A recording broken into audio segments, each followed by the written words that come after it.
നമസ്കാരം, എല്ലാവർക്കും ടെറ്റാൽഡാൻ്റെ മറ്റൊരു വീഡിയോയിലേക്ക് സ്വാഗതം. ഇന്ന് കെമിസ്ട്രിയുടെ തേർഡ് ക്ലാസ്സാണിത്. അതായത് ഈ ഒരു ക്ലാസ്സിൽ നമ്മൾ ഹെയ്സൻബർഗ് അൺസർട്ടനിറ്റി പ്രിൻസിപ്പിളാണ് ആദ്യം ഡിസ്കസ് ചെയ്യാൻ പോകുന്നത്. ഓക്കെ, നമുക്ക് വീഡിയോയിലോട്ട് പോകാം. അപ്പോൾ ഹെയ്സൻബർഗ് അൺസർട്ടനിറ്റി പ്രിൻസിപ്പിൾ 1927 ജർമ്മൻ ഭൗതിക ശാസ്ത്രജ്ഞനായ വെർണർ ഹെയ്സൻബർഗ് അനിശ്ചിതത്വ സിദ്ധാന്തം ആവിഷ്കരിച്ചു. ഇത് ദ്രവ്യത്തിൻ്റെ വികിരണത്തിൻ്റെയും ദ്വൈത സ്വഭാവത്തിൻ്റെ അനന്തരഫലമാണ്. ഈ സിദ്ധാന്ത പ്രകാരം ഒരു ഇലക്ട്രോണിൻ്റെ കൃത്യമായ സ്ഥാനം, കൃത്യമായ ആക്കം എന്നിവ ഒരേ സമയം കണ്ടുപിടിക്കാൻ സാധ്യമല്ല. അതായത് നമുക്ക് dual nature of matter and radiations അറിയാം അല്ലെ, dual behaviour of matter and radiations. അതിൽ നിന്നാണ് ഈ ഒരു അൺസർട്ടനിറ്റി പ്രിൻസിപ്പിൾ അല്ലെങ്കിൽ എന്താണ് അനിശ്ചിതത്വ സിദ്ധാന്തം ആവിഷ്കരിക്കപ്പെട്ടത്. അപ്പോൾ ഇതെന്താ പറയുന്നത്? It is impossible to determine simultaneously the exact position and exact momentum of an electron. അതായത് കൃത്യമായ ആക്കം എന്ന് പറയുന്നത് എന്താണ്? മൊമെന്റം. ഇലക്ട്രോണിന്റെ കൃത്യമായ ആക്കവും അല്ലെങ്കിൽ കൃത്യമായ പ്രവേഗം, ഇത് രണ്ടും എന്താണ്? ഒരേ സമയം കണ്ടുപിടിക്കാൻ എന്താണ്? സാധ്യമല്ല. It is impossible to find out the exact position and exact momentum of the electron simultaneously. അപ്പോൾ ഇത് മാത്തമാറ്റിക്കലി എങ്ങനെ റെപ്രസെന്റ് ചെയ്യുന്നു നോക്കാം. Delta X into delta P X is greater than or equal to h/4π. അപ്പോൾ or delta X into delta of M into V X. അതായത് P എന്താണ്? P is equal to M V ആണെന്ന് പറയാം. അതാണ് ഇവിടെ പിക്ക് പകരം എം വി എക്സ് എന്ന് എഴുതി. Greater than or equal to h/4π. So എമ്മിനെ നമ്മൾ റൈറ്റ് സൈഡിലോട്ട് എടുത്തു. So it is delta X into delta V is greater than or equal to h/4π m. ഇവിടെ ഡെൽറ്റ എക്സ് എന്ന് പറയുന്നത് എന്താണ്? സ്ഥാനത്തിന്റെ അനിശ്ചിതത്വം. അതായത് it is uncertainty in position ആണ്. ആൻഡ് ഡെൽറ്റ പി എക്സ് എന്ന് പറയുന്നത് എന്താണ്? ആക്കത്തിലെ അല്ലെങ്കിൽ ഡെൽറ്റ വി എക്സ് എന്ന് പറയുന്നത് പ്രവേഗത്തിന്റെ അനിശ്ചിതത്വമാണ്. That is uncertainty in momentum or uncertainty of velocity എന്ന് നമ്മൾ പറയും. സോ ഇലക്ട്രോണിന്റെ സ്ഥാനം വളരെയധികം കൃത്യമായി കണ്ടുപിടിക്കാമെങ്കിൽ ഇലക്ട്രോണിന്റെ പ്രവേഗത്തിൽ വലിയ അനിശ്ചിതത്വം ഉണ്ടാകും. നേരെ മറിച്ച് ഇലക്ട്രോണിന്റെ പ്രവേഗം കൃത്യമായി അറിയാമെങ്കിൽ ഇലക്ട്രോണിന്റെ സ്ഥാനം അനിശ്ചിതം ആയിരിക്കും. ഓക്കെ, അതാണ് അൺസർട്ടനിറ്റി പ്രിൻസിപ്പിൾ പറയുന്നത്. അങ്ങനെ ഇലക്ട്രോണിന്റെ സ്ഥാനം അല്ലെങ്കിൽ പ്രവേഗം കണ്ടുപിടിക്കുമ്പോൾ ഫലം എല്ലായ്പ്പോഴും അവ്യക്തമായിരിക്കും. അതായത് നമുക്ക് ഒന്നെങ്കിൽ ഇലക്ട്രോണിന്റെ പൊസിഷൻ കണ്ടുപിടിക്കാൻ പറ്റും. അതായത് ഇലക്ട്രോണിന്റെ പൊസിഷൻ നമുക്ക് അറിയാമെങ്കിൽ നമ്മൾ കണ്ടുപിടിക്കുന്ന വെലോസിറ്റി എന്ന് പറയുന്നത് അൺസർട്ടൺ ആയിരിക്കും. അല്ലെങ്കിൽ ഇലക്ട്രോണിന്റെ വെലോസിറ്റി അറിയാമെങ്കിൽ ഇലക്ട്രോണിന്റെ പൊസിഷൻ എന്ന് പറയുന്നത് എന്തായിരിക്കും? അൺസർട്ടൺ ആയിരിക്കും. അതുകൊണ്ട് നമുക്ക് ഇലക്ട്രോണിന്റെ പൊസിഷൻ ഓർ വെലോസിറ്റി നമ്മൾ കണ്ടുപിടിക്കുകയാണെങ്കിൽ എന്താണ്? എപ്പോഴും റിസൾട്ട് എന്ന് പറയുന്നത് എന്താണ്? ഒരു ബ്ലർ ആയിട്ടുള്ള ഒരു പിക്ചർ ആയിരിക്കും അല്ലെങ്കിൽ അവ്യക്തമായിരിക്കും എന്നാണ് പറയുന്നത്. ഓക്കെ, സോ ഒരു ഉദാഹരണത്തിന്റെ സഹായത്തോടെ അനിശ്ചിതത്വ സിദ്ധാന്തം മനസ്സിലാക്കാവുന്നതാണ്.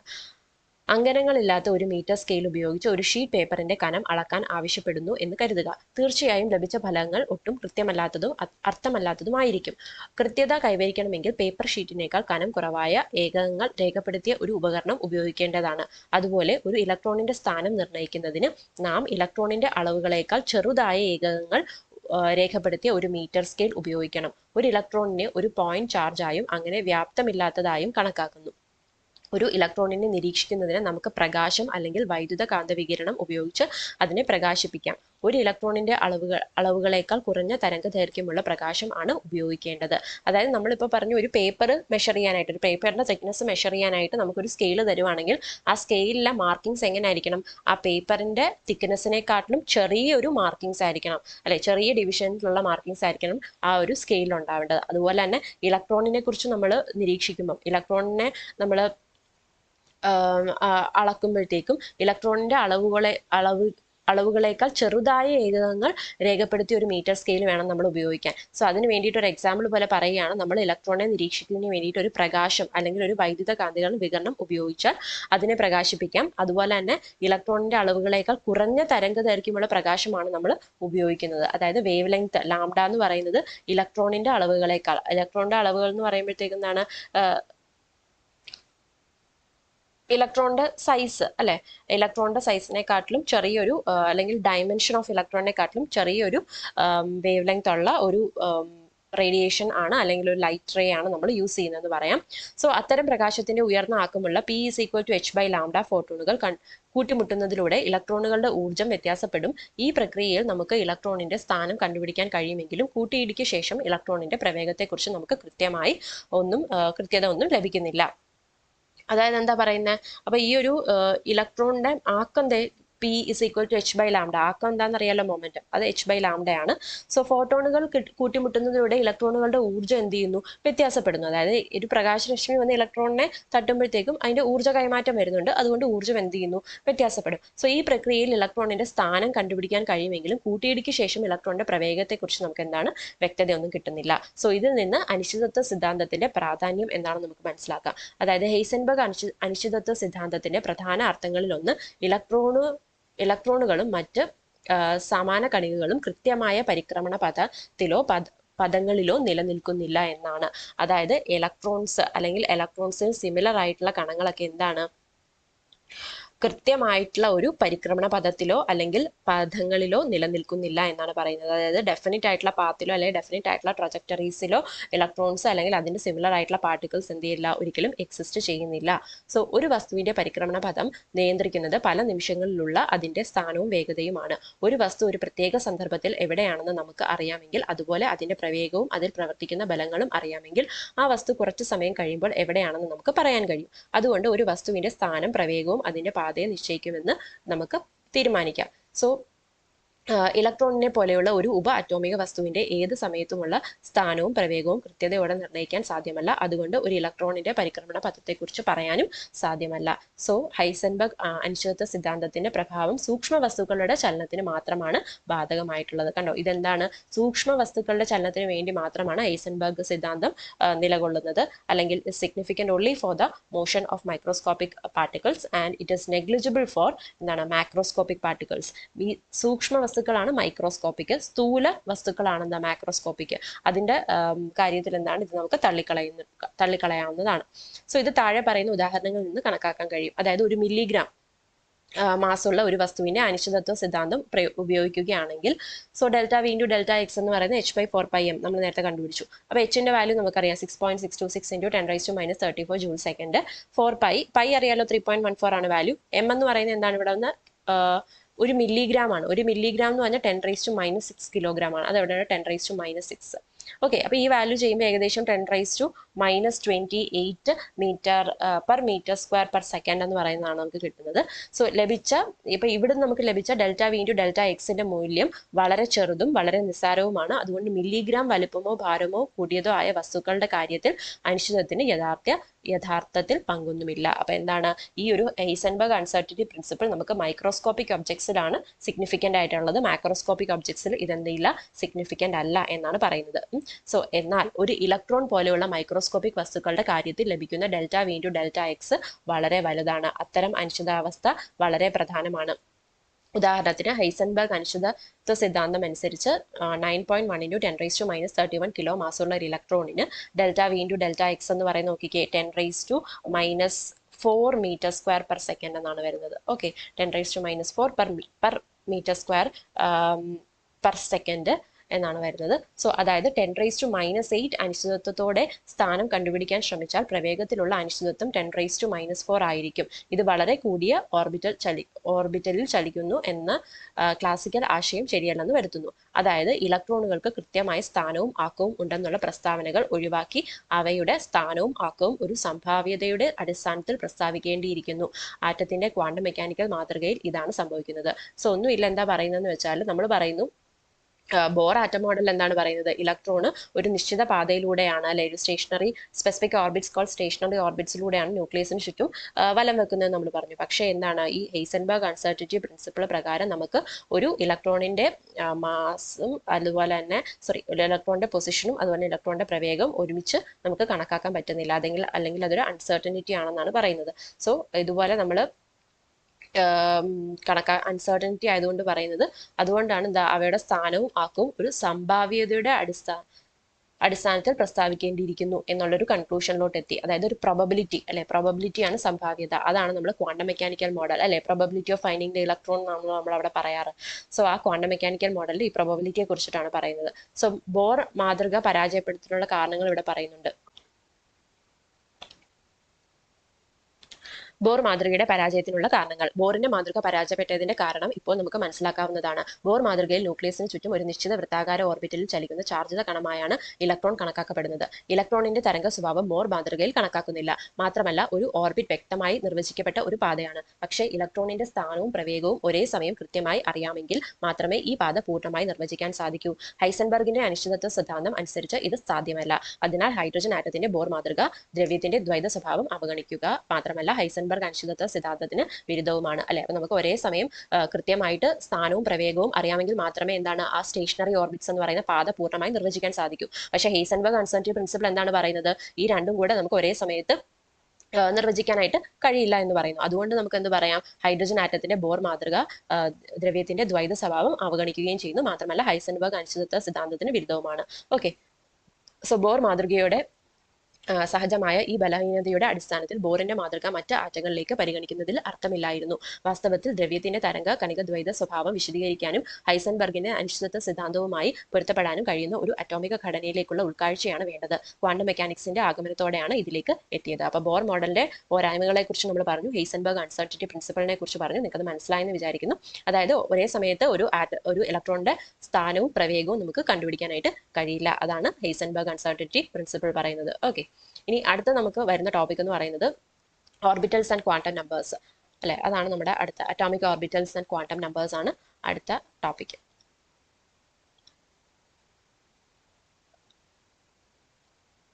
അറ്റോമിക് ഓർബിറ്റൽസ് അല്ലെങ്കിൽ ക്വാണ്ടം നമ്പേഴ്സ് അതിനെക്കുറിച്ച് പറയുന്നതിന് മുമ്പേ ഈ ഒരു ആറ്റത്തിന്റെ ക്വാണ്ടം ബലതന്ത്ര മാതൃക, അതായത് ക്വാണ്ടം മെക്കാനിക്കൽ മോഡൽ ഓഫ് ആറ്റത്തെ കുറിച്ച് ചെറിയ ഒന്ന് രണ്ട് കാര്യങ്ങൾ പറഞ്ഞു പോവാം. അപ്പൊ quantum mechanical model of atom എന്നത് ഈ ഒരു ബോറിന്റെ ആറ്റം മോഡലൊക്കെ ഫെയിലിയർ ആയതിനു ശേഷമാണ്. സോ അത് നോക്കിക്കേ, അതിനകത്ത് നമ്മുടെ ക്വാണ്ടം മെക്കാനിക്സ് എന്ന് പറയുന്ന ഒരു ശാസ്ത്രശാഖ കണക്കിലെടുത്തിട്ടാണ് ഈ ഒരു ക്വാണ്ടം മെക്കാനിക്കൽ മോഡൽ വന്നത്. സോ അപ്പോൾ ഇതിനകത്ത് ഫേമസ് ആയിട്ടുള്ള ഒരു ഇക്വേഷൻ ഉണ്ട്, ഷ്രോഡിഞ്ചർ ഇക്വേഷൻ എന്ന് പറയുന്നത് Hψ is equal to Eψ എന്ന് പറയുന്നത്. ഓക്കെ, Hψ ഇസ് ψ എന്ന് പറയുന്നതാണ് ഈ ലെറ്റർ. അപ്പം H എന്ന് പറയുന്നത് എന്താണ്? ഇവിടെ ഒരു ഹാമിൽട്ടോണിയൻ എന്ന് പറയുന്ന ഒരു ഓപ്പറേറ്റർ ആണ് അല്ലെ. നിങ്ങൾ ഫിസിക്സ് ആയാലും കെമിസ്ട്രി ആയാലും BSc എടുത്തിട്ടുള്ളവർ ക്വാണ്ടം മെക്കാനിക്സ് പഠിച്ചിട്ടുണ്ടാവും. അവിടെ നമ്മൾ കണ്ടിട്ടുള്ള സാധനമാണ് ഹാമിൽട്ടോണിയൻ എന്ന് പറയുന്നത് അല്ലെ. E എന്ന് പറയുന്നത് എനർജി ഓഫ് ദ സിസ്റ്റം ആണ്. Ψ എന്താണ്? ഇവിടെ ഒരു വേവ് ഫംഗ്ഷൻ ആണ് Ψ എന്ന് പറയുന്നത്. ഓക്കെ, ഈ ലെറ്റർ എന്ന് പറയുന്നത് ഒരു വേവ് ഫംഗ്ഷനെ റെപ്രസെന്റ് ചെയ്യുന്നതാണ്. ഓക്കെ, ഇനി എന്താ ഈ ഹൈഡ്രജൻ ആറ്റത്തിന്റെ എന്താണ് ഷ്രോഡിഞ്ചർ സമവാക്യത്തെ കുറിച്ച് ഇവിടെ കുറച്ച് കാര്യങ്ങളൊക്കെ പറയുന്നുണ്ട്. അതായത് ഹൈഡ്രജൻ ആറ്റത്തിന്റെ ഷ്രോഡിഞ്ചർ സമവാക്യം നിർദ്ധാരണം ചെയ്താൽ ഇലക്ട്രോണിന് സാധ്യമാകുന്ന ഊർജ്ജ നിലകളും ഓരോ ഊർജ്ജ നിലയുമായി ബന്ധപ്പെട്ട ഇലക്ട്രോണിന്റെ തരംഗ ഫലനം അതായത് വേവ് ഫംഗ്ഷനും ലഭിക്കുന്നു. അപ്പം ഈ ഒരു ഷ്രോഡിഞ്ചർ ഇക്വേഷൻ ഓഫ് ഹൈഡ്രജൻ ആറ്റത്തിൽ നിന്ന് നമുക്ക് എന്തൊക്കെ കിട്ടുമെന്നാണ് പറയുന്നത്. സോൾവ് ചെയ്തെടുത്താൽ അതിനകത്ത് നമുക്ക് ഈ ക്വാണ്ടം നമ്പേഴ്സിനെ കുറിച്ചും അതുപോലെ തന്നെ അതിൻ്റെ വേവ് ഫംഗ്ഷനെ കുറിച്ചും കിട്ടും. അതായത് മുഖ്യ ക്വാണ്ടം സംഖ്യകൾ അതായത് മുഖ്യ ക്വാണ്ടം സംഖ്യ principal quantum number N, azimuthal quantum number L, കാന്തിക ക്വാണ്ടം സംഖ്യ magnetic quantum number L. Okay, ഈ ML. ഓക്കെ, ഇത്രയും ക്വാണ്ടം നമ്പേഴ്സ് ആണുള്ളത്. ഓക്കെ, ഇതിനെക്കുറിച്ചൊക്കെ നമുക്ക് പഠിക്കാനുണ്ട്. സോ ഇതൊക്കെ നമുക്ക് എന്താണ് ഓരോ എനർജി സ്റ്റേറ്റ്സിനെയും അല്ലെങ്കിൽ ഊർജ്ജ നിലകളെ എന്താണ് നമുക്ക് ഡിഫൈൻ ചെയ്യാൻ വേണ്ടിയിട്ട് അല്ലെ വിവരിക്കാൻ വേണ്ടിയിട്ട് ഈ ഒരു ക്വാണ്ടം നമ്പേഴ്സ് ഉപയോഗിച്ച് നമുക്ക് വിവരിക്കാൻ സാധിക്കുമെന്നാണ് പറയുന്നത്. ഓക്കെ, അപ്പൊ ഇതിൽ വേറൊരു കാര്യം കൂടെ പറയുന്നുണ്ട്, ഈ മോഡുലസ് ഓഫ് സൈഡ് സ്ക്വയർ അല്ലെ. മോഡുലസ് ഓഫ് സൈഡ് സ്ക്വയറിനെ നമ്മൾ പറയുന്നത് probability density of the electron ആണ് അല്ലെ. പ്രോബബിലിറ്റി ഡെൻസിറ്റി അതും കൂടെ ഒന്ന് ഓർത്തോണം.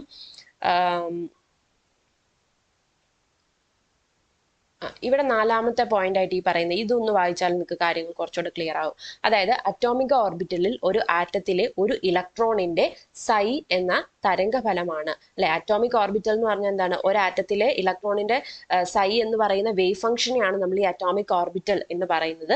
സോ ഒരു ഫലനം ഉപയോഗിച്ച് ഒരു ഇലക്ട്രോണിനെ വിവരിക്കുമ്പോൾ ഇലക്ട്രോൺ ആ ഓർബിറ്റലിൽ ഉൾക്കൊള്ളുന്നു എന്നും പറയാം.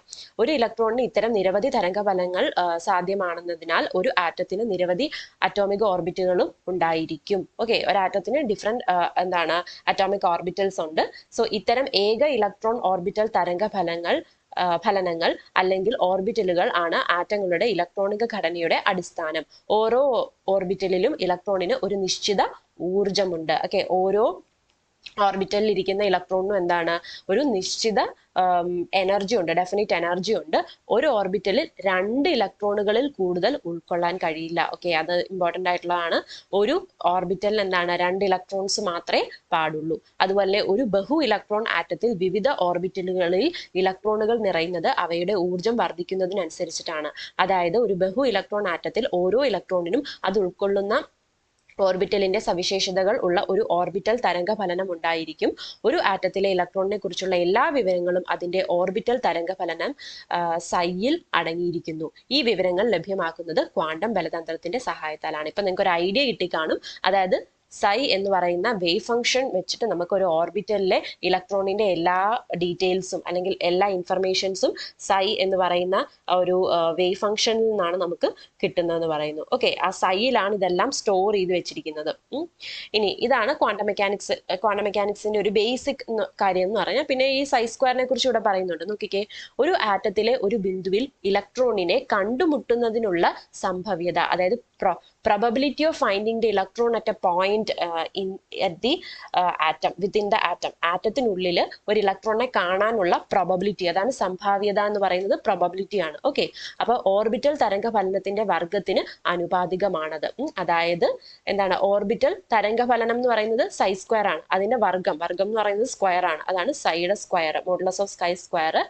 സംഭാവ്യ സാന്ദ്രത എന്നാണ് അറിയപ്പെടുന്നത്. അതിനെന്താണ് പ്രോബബിലിറ്റി ഡെൻസിറ്റി. അപ്പൊ പ്രോബബിലിറ്റി ഡെൻസിറ്റി എന്ന് പറഞ്ഞാൽ ആറ്റത്തിനുള്ളിലെ ഒരു പോയിന്റിൽ ഇലക്ട്രോണിനെ നമുക്ക് കണ്ടുമുട്ടാനുള്ള ഒരു പ്രോബബിലിറ്റി ആണ്. It is A probability of finding the electron within the atom.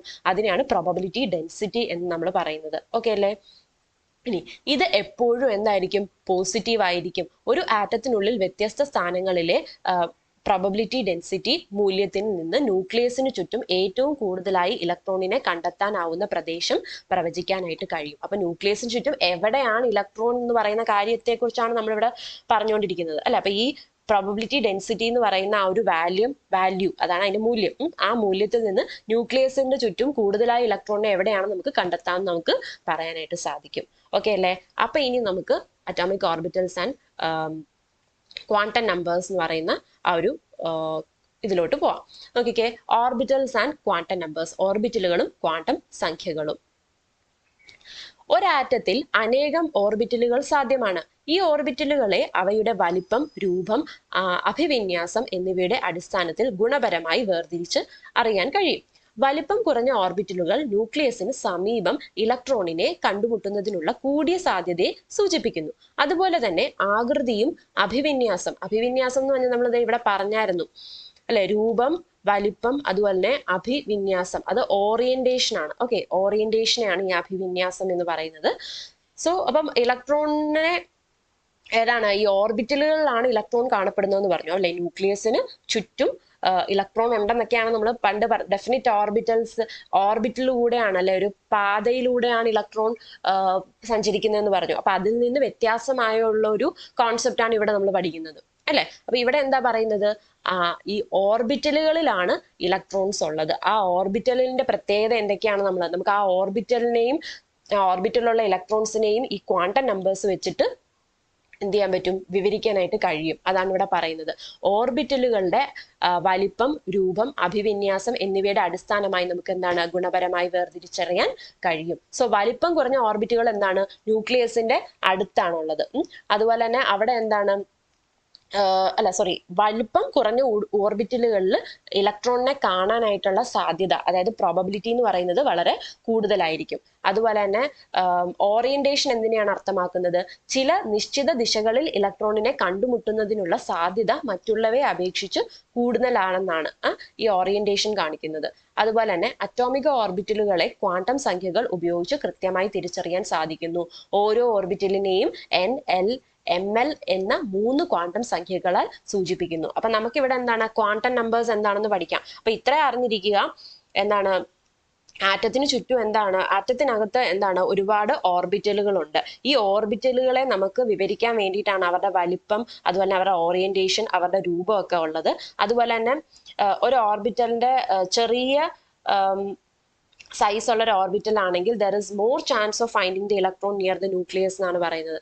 അതാണ് വലിപ്പം കുറഞ്ഞ ഓർബിറ്റലുകൾ ന്യൂക്ലിയസിന് സമീപം ഇലക്ട്രോണിനെ കണ്ടുമുട്ടുന്നതിനുള്ള കൂടിയ സാധ്യതയെ സൂചിപ്പിക്കുന്നു. ഓക്കെ, സ്മോളർ സൈസ് ഓർബിറ്റൽസ് ആണെങ്കിൽ അവരുടെ probability of finding the electron near the nucleus is greater എന്ന് പറയാം.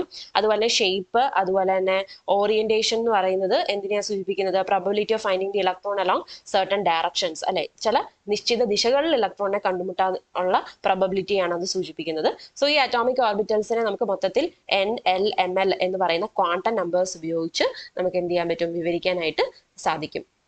ഇനി അതെന്താണെന്ന് നോക്കാം. എണ്ണം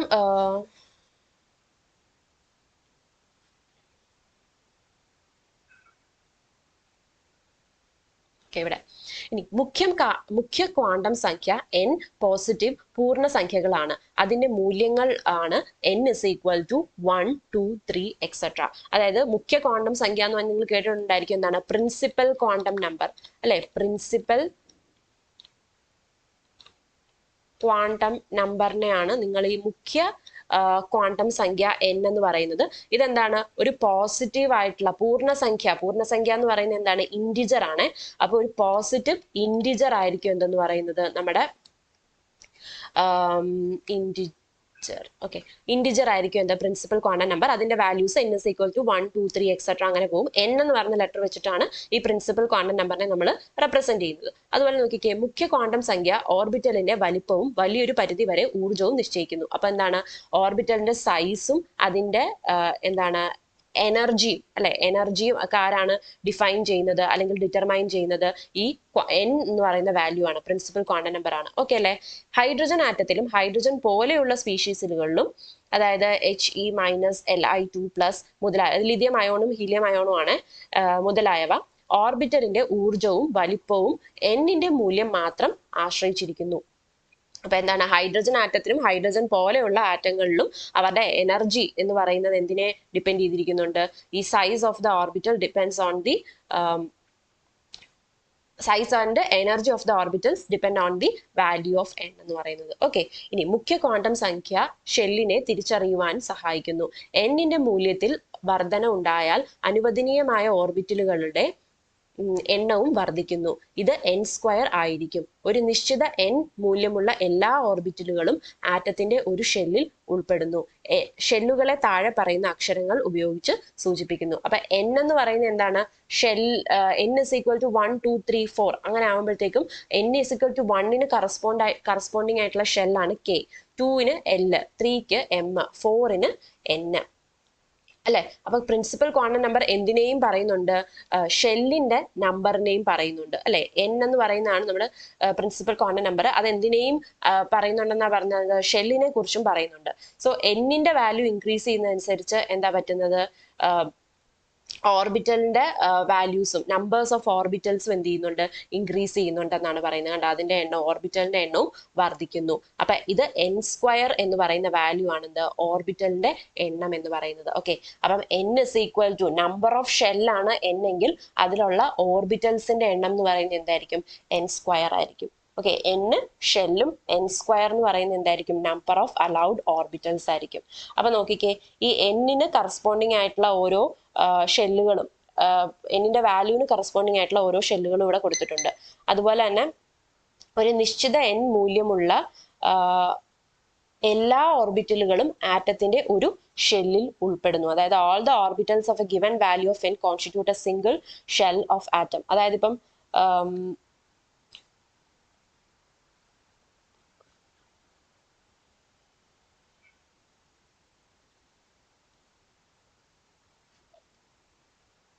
equal to 1 വരുന്നവരെല്ലാവരും K ഷെല്ലിലായിരിക്കും. n is equal to 2 വരുന്നവരെല്ലാവരും L ഷെല്ലിലായിരിക്കും.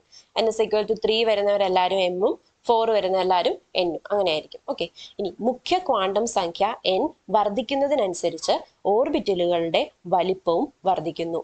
മറ്റൊരു വിധത്തിൽ പറഞ്ഞാൽ ഇലക്ട്രോൺ ന്യൂക്ലിയസിൽ നിന്ന് കൂടുതൽ അകലെയായിരിക്കും അല്ലെ. എന്നിന്റെ വാല്യൂ കൂടുന്നതനുസരിച്ച് എന്താ പറ്റുന്ന ഓർബിറ്റലുകളുടെ സൈസും എന്ത് ചെയ്യുന്നുണ്ട്, ഇൻക്രീസ് ചെയ്യുന്നുണ്ട്. അതുപോലെ എന്താണ്, ഈ ഓർബിറ്റലുകളിലാണ് ഇലക്ട്രോൺസ് ഇരിക്കുന്നത് അല്ലെ. അപ്പൊ എന്ത് പറ്റുന്നുണ്ട്, സൈസ് ഇൻക്രീസ് ചെയ്യുന്നതനുസരിച്ച് ഓർബിറ്റലുകൾ സൈസ് ഇൻക്രീസ് ചെയ്യുമ്പോൾ ഇലക്ട്രോൺ എന്താണ്, ന്യൂക്ലിയസിൽ നിന്ന് ദൂരം കൂടുതലായി പോകും. അതുപോലെ അകലെ ആയിരിക്കും, will be located away from the nucleus എന്ന് പറഞ്ഞു.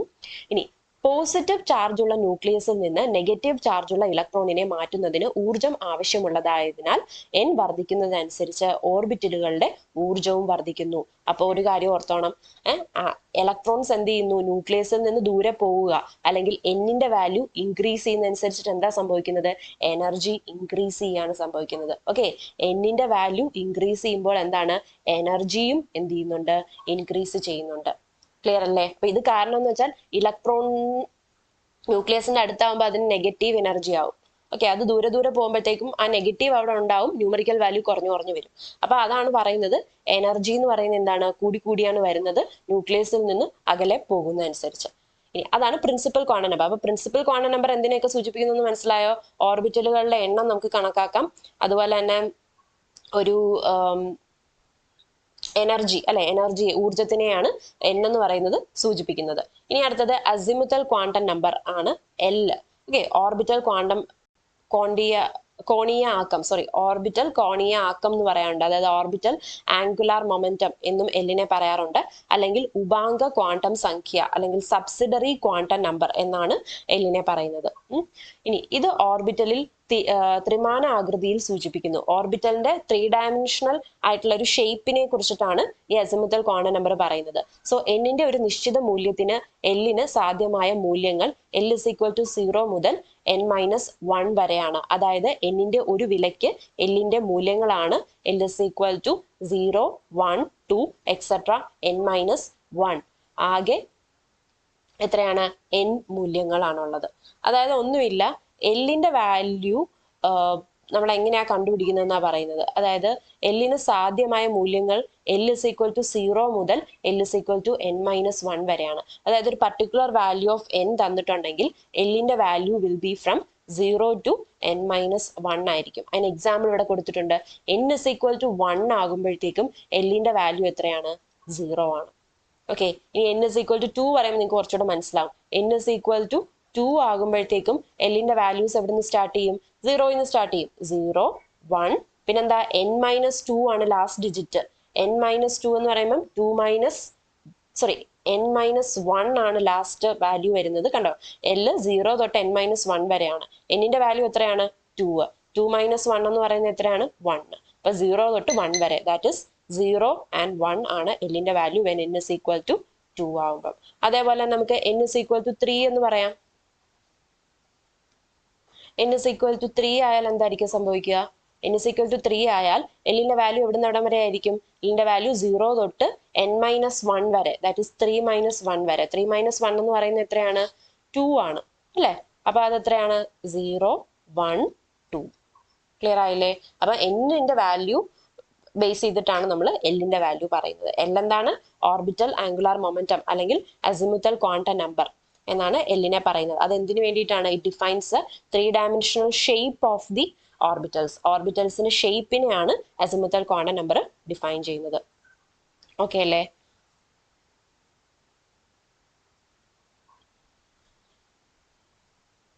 അപ്പൊ അതുപോലെ തന്നെ എല്ലിന്റെ number of values of L എന്ന് പറയുന്നത് എന്താണ്, എന്നിന് തുല്യമായിരിക്കും. ഇവിടെ നോക്കിക്കേ, എല്ലിന് എത്ര വാല്യൂസ് ഉണ്ട്, 3 വാല്യൂസ് ഉണ്ട്. അത് n = 3 തുല്യമല്ലേ. അതായത് എന്നിന്റെ വാല്യൂ 3 ആയാൽ എല്ലിന് 3 വാല്യൂ ഉണ്ടാവും. എന്നിന്റെ വാല്യൂ 2 ആയാൽ എല്ലിന് 2 വാല്യൂ ഉണ്ടാവും. ഏതൊക്കെയാണ്, 0ഉം 1ഉം. എന്നിന്റെ വാല്യൂ 1 ആവുമ്പോൾ എല്ലിന് 1 വാല്യൂ, ദാറ്റ് ഇസ് 0 ആയിരിക്കും. നിങ്ങൾക്കത് മനസ്സിലായെന്ന് വിചാരിക്കുന്നു. ഓക്കെ, അപ്പൊ ഓരോ ഷെല്ലിലും ഒന്നോ അതിലധികമോ ഉപഷെല്ലുകൾ അല്ലെങ്കിൽ ഉപനിലങ്ങൾ അടങ്ങിയിരിക്കുന്നു. അതായത് എന്താണ്, സബ് ഷെല്ല് അല്ലെ. സബ് ഷെല്ല് ഉണ്ടെന്ന് പറഞ്ഞു, ഓരോ ഷെല്ലിനും സബ് ഷെല്ലുണ്ട്. സോ ഒരു പ്രധാന ഷെല്ലിലെ ഉപഷെല്ലുകളുടെ എണ്ണം എന്നിന്റെ മൂല്യത്തിന് തുല്യമാണ്. ഉദാഹരണത്തിന് ഒന്നാമത്തെ ഷെല്ലിൽ n = 1, L = 0 എന്ന ഒരു ഉപ ഷെല്ലുണ്ട്. രണ്ടാം ഷെല്ലിൽ n = 2, 2 ഉപഷെല്ലുകൾ. മൂന്നാമത്തെ ഷെല്ലിൽ n is equal to 3 3 ഉപഷെല്ലുകൾ എന്നീ രീതിയിൽ തുടരുന്നു. അപ്പം എന്നിന്റെ value n is equal to 1 എന്ന് പറയുന്ന ഷെല്ലിൽ എന്താണ് ഒരു ഉപഷെല്ലുണ്ട്. n is equal to 2 എന്ന് പറയുന്ന ഷെല്ലിൽ എന്താണ് രണ്ട് ഉപഷെല്ലുകളുണ്ട്. n is equal to 3 എന്ന് പറയുന്ന ഷെല്ലിലോ 3 ഉപഷെല്ലുകളുണ്ട്. ക്ലിയർ അല്ലേ? അപ്പം ഓരോ ഷെല്ലുകൾക്കും സബ് ഷെല്ലുകളും ഉണ്ട്. 1-നാണെങ്കിൽ ഒരു ഷെല്ല്, 2-നാണെങ്കിൽ 2 ഷെല്ല്, 3-നാണെങ്കിൽ 3 ഷെല്ലുകൾ ഉണ്ടായിരിക്കും. ഓക്കെ, സോ എന്നീ രീതിയിൽ തുടരുന്നു. ഇനി ഓരോ ഉപഷെല്ലിനും ഒരു അസിമുത്തൽ ക്വാണ്ടം സംഖ്യ ഉണ്ടായിരിക്കും. എല്ലിന്റെ വ്യത്യസ്ത മൂല്യങ്ങളുമായി ബന്ധപ്പെട്ട ഉപഷെല്ലുകൾ താഴെ പറയുന്ന ചിഹ്നങ്ങൾ ഉപയോഗിച്ച് പ്രതിനിധീകരിക്കുന്നു. അതായത് നോക്കിക്കേ, എല്ലിന്റെ മൂല്യമാണ് ഇവിടെ പറയുന്നത്. ഇത് എല്ലാണ്. എല്ലിന്റെ മൂല്യം 0, 1, 2, 3, 4 എന്നിങ്ങനെ കൊടുത്തിട്ടുണ്ട്. ഉപഷെല്ലുകളുടെ ചിഹ്നം കൊടുത്തിട്ടുണ്ട്. അപ്പൊ ഈ വാല്യൂസ് നിങ്ങൾ കേട്ടിട്ടുണ്ടായിരിക്കുമല്ലോ. SP, D, F, G, H ഇവരൊക്കെ എന്താണ്? സബ് ഷെല്ലുകളാണ്. Okay, n is equal to 1 എന്ന് പറയുന്നതിനകത്ത് എത്ര ഷെല്ലുണ്ടെന്നാ പറഞ്ഞേ? ഒരു ഷെല്ലുണ്ടായിരുന്നു. n is equal to 2 എന്ന് പറയുന്നതിനകത്ത് 2 shell, n is equal to 3 എന്ന് പറയുന്നതിനകത്ത് 3 ഷെല്ലെന്ന് ഞാൻ പറയുന്നത് സബ് ഷെല്ലുകളുടെ എണ്ണമാണ് കേട്ടോ. അപ്പൊ ഓരോ എല്ലിന്റെ വാല്യൂവിന് കറസ്പോണ്ടിങ് ആയിട്ട് സബ് ഷെല്ലിന് നമ്മൾ കൊടുക്കുന്ന നൊട്ടേഷൻ അല്ലെങ്കിൽ ചിഹ്നങ്ങളാണ് SP, D, F. എല്ലിന്റെ വാല്യൂ 0 ആകുമ്പോൾ ആ സബ് ഷെല്ലിൽ എത്രയായിരിക്കും? S എന്ന് പറയുന്ന ചിഹ്നമാണ് നമ്മൾ കൊടുക്കുന്നത്. L is equal to 1 ആണെങ്കിൽ സബ് ഷെല്ല് P ആണ്. L is equal to 2 ആണെങ്കിൽ സബ് ഷെല്ല് D ആണ്. ക്ലിയർ ആയോ?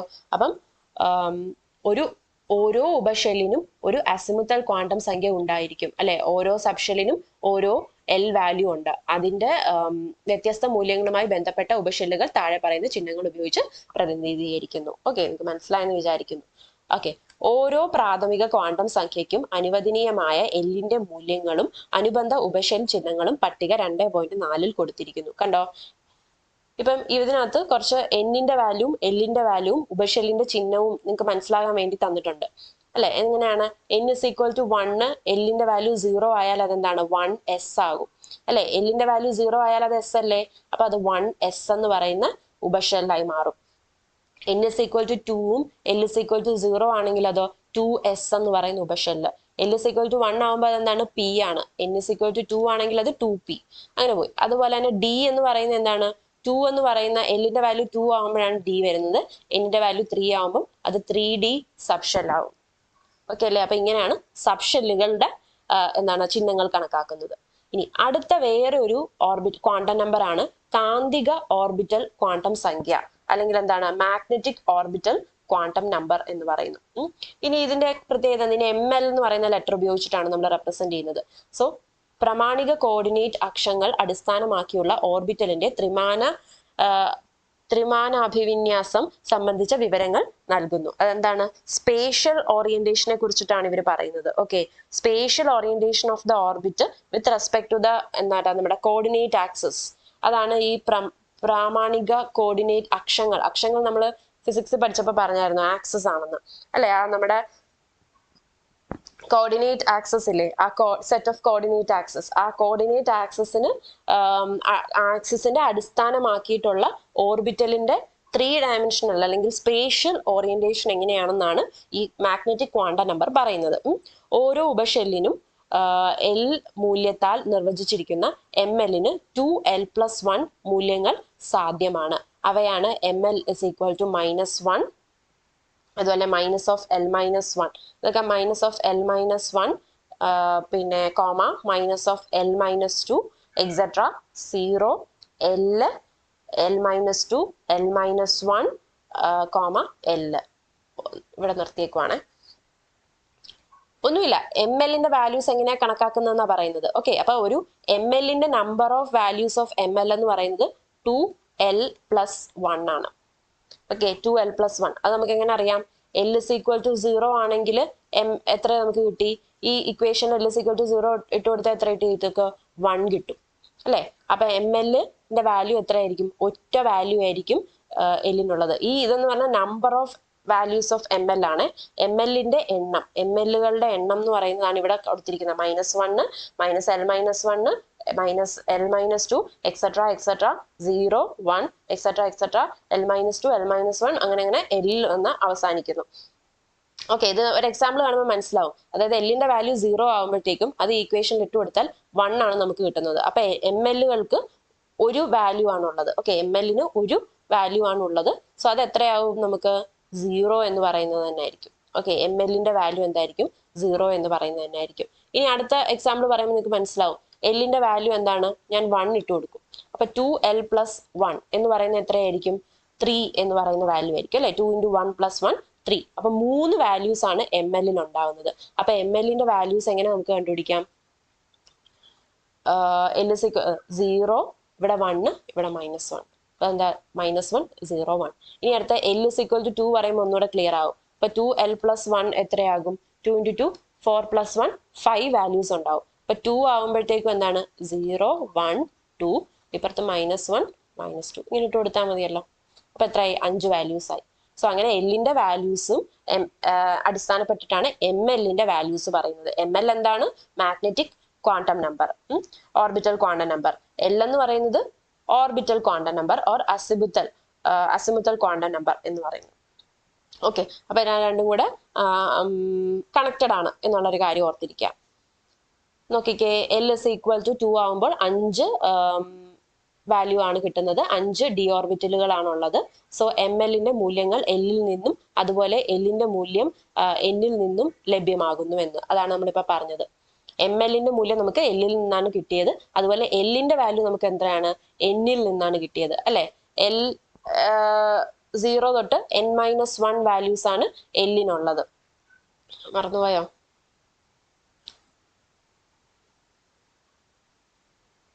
ഇവിടെ നമ്മൾ കണ്ടു 0 തൊട്ട് n-1 വാല്യൂസ്. n = 0 ആകുമ്പോൾ അത് 0 തന്നെ. n = 1 ആകുമ്പോൾ n = 1 സ്റ്റാർട്ടിങ്. n = 1 ആകുമ്പോൾ അത് 0 ആകുന്നു. n = 2 ആകുമ്പോൾ 0 1. n = 3 ആകുമ്പോൾ 0 1 2. അപ്പം എന്നിന്റെ വാല്യൂവിന്റെ അടിസ്ഥാനപ്പെട്ടിട്ടാണ് എല്ലിന്റെ വാല്യൂ ഇരിക്കുന്നത്. എം എല്ലിന്റെ വാല്യൂ എന്ന് പറയുന്നത് എല്ലിന്റെ വാല്യൂ അടിസ്ഥാനപ്പെട്ടിട്ടാണ്. ഈ സെന്റൻസ് വായിക്കുമ്പോൾ തന്നെ നിങ്ങൾക്ക് മനസ്സിലാവും. ഓക്കെ, അതായത് ആറ്റത്തിലെ ഓരോ ഓർബിറ്റലുകളെ നിർവചിക്കുന്നത് എൻ എൽ എം എൽ എന്നിവയുടെ മൂല്യങ്ങളുടെ ഗണമാണ്. ക്വാണ്ടം സംഖ്യകൾ n = 2, l = 1, ml = 0 എന്നിവ സൂചിപ്പിക്കുന്നത് രണ്ടാം ഷെല്ലിലെ p ഉപഷെല്ലിലെ ഒരു ഓർബിറ്റലിനെയാണ്. നമുക്ക് നോക്കാലോ.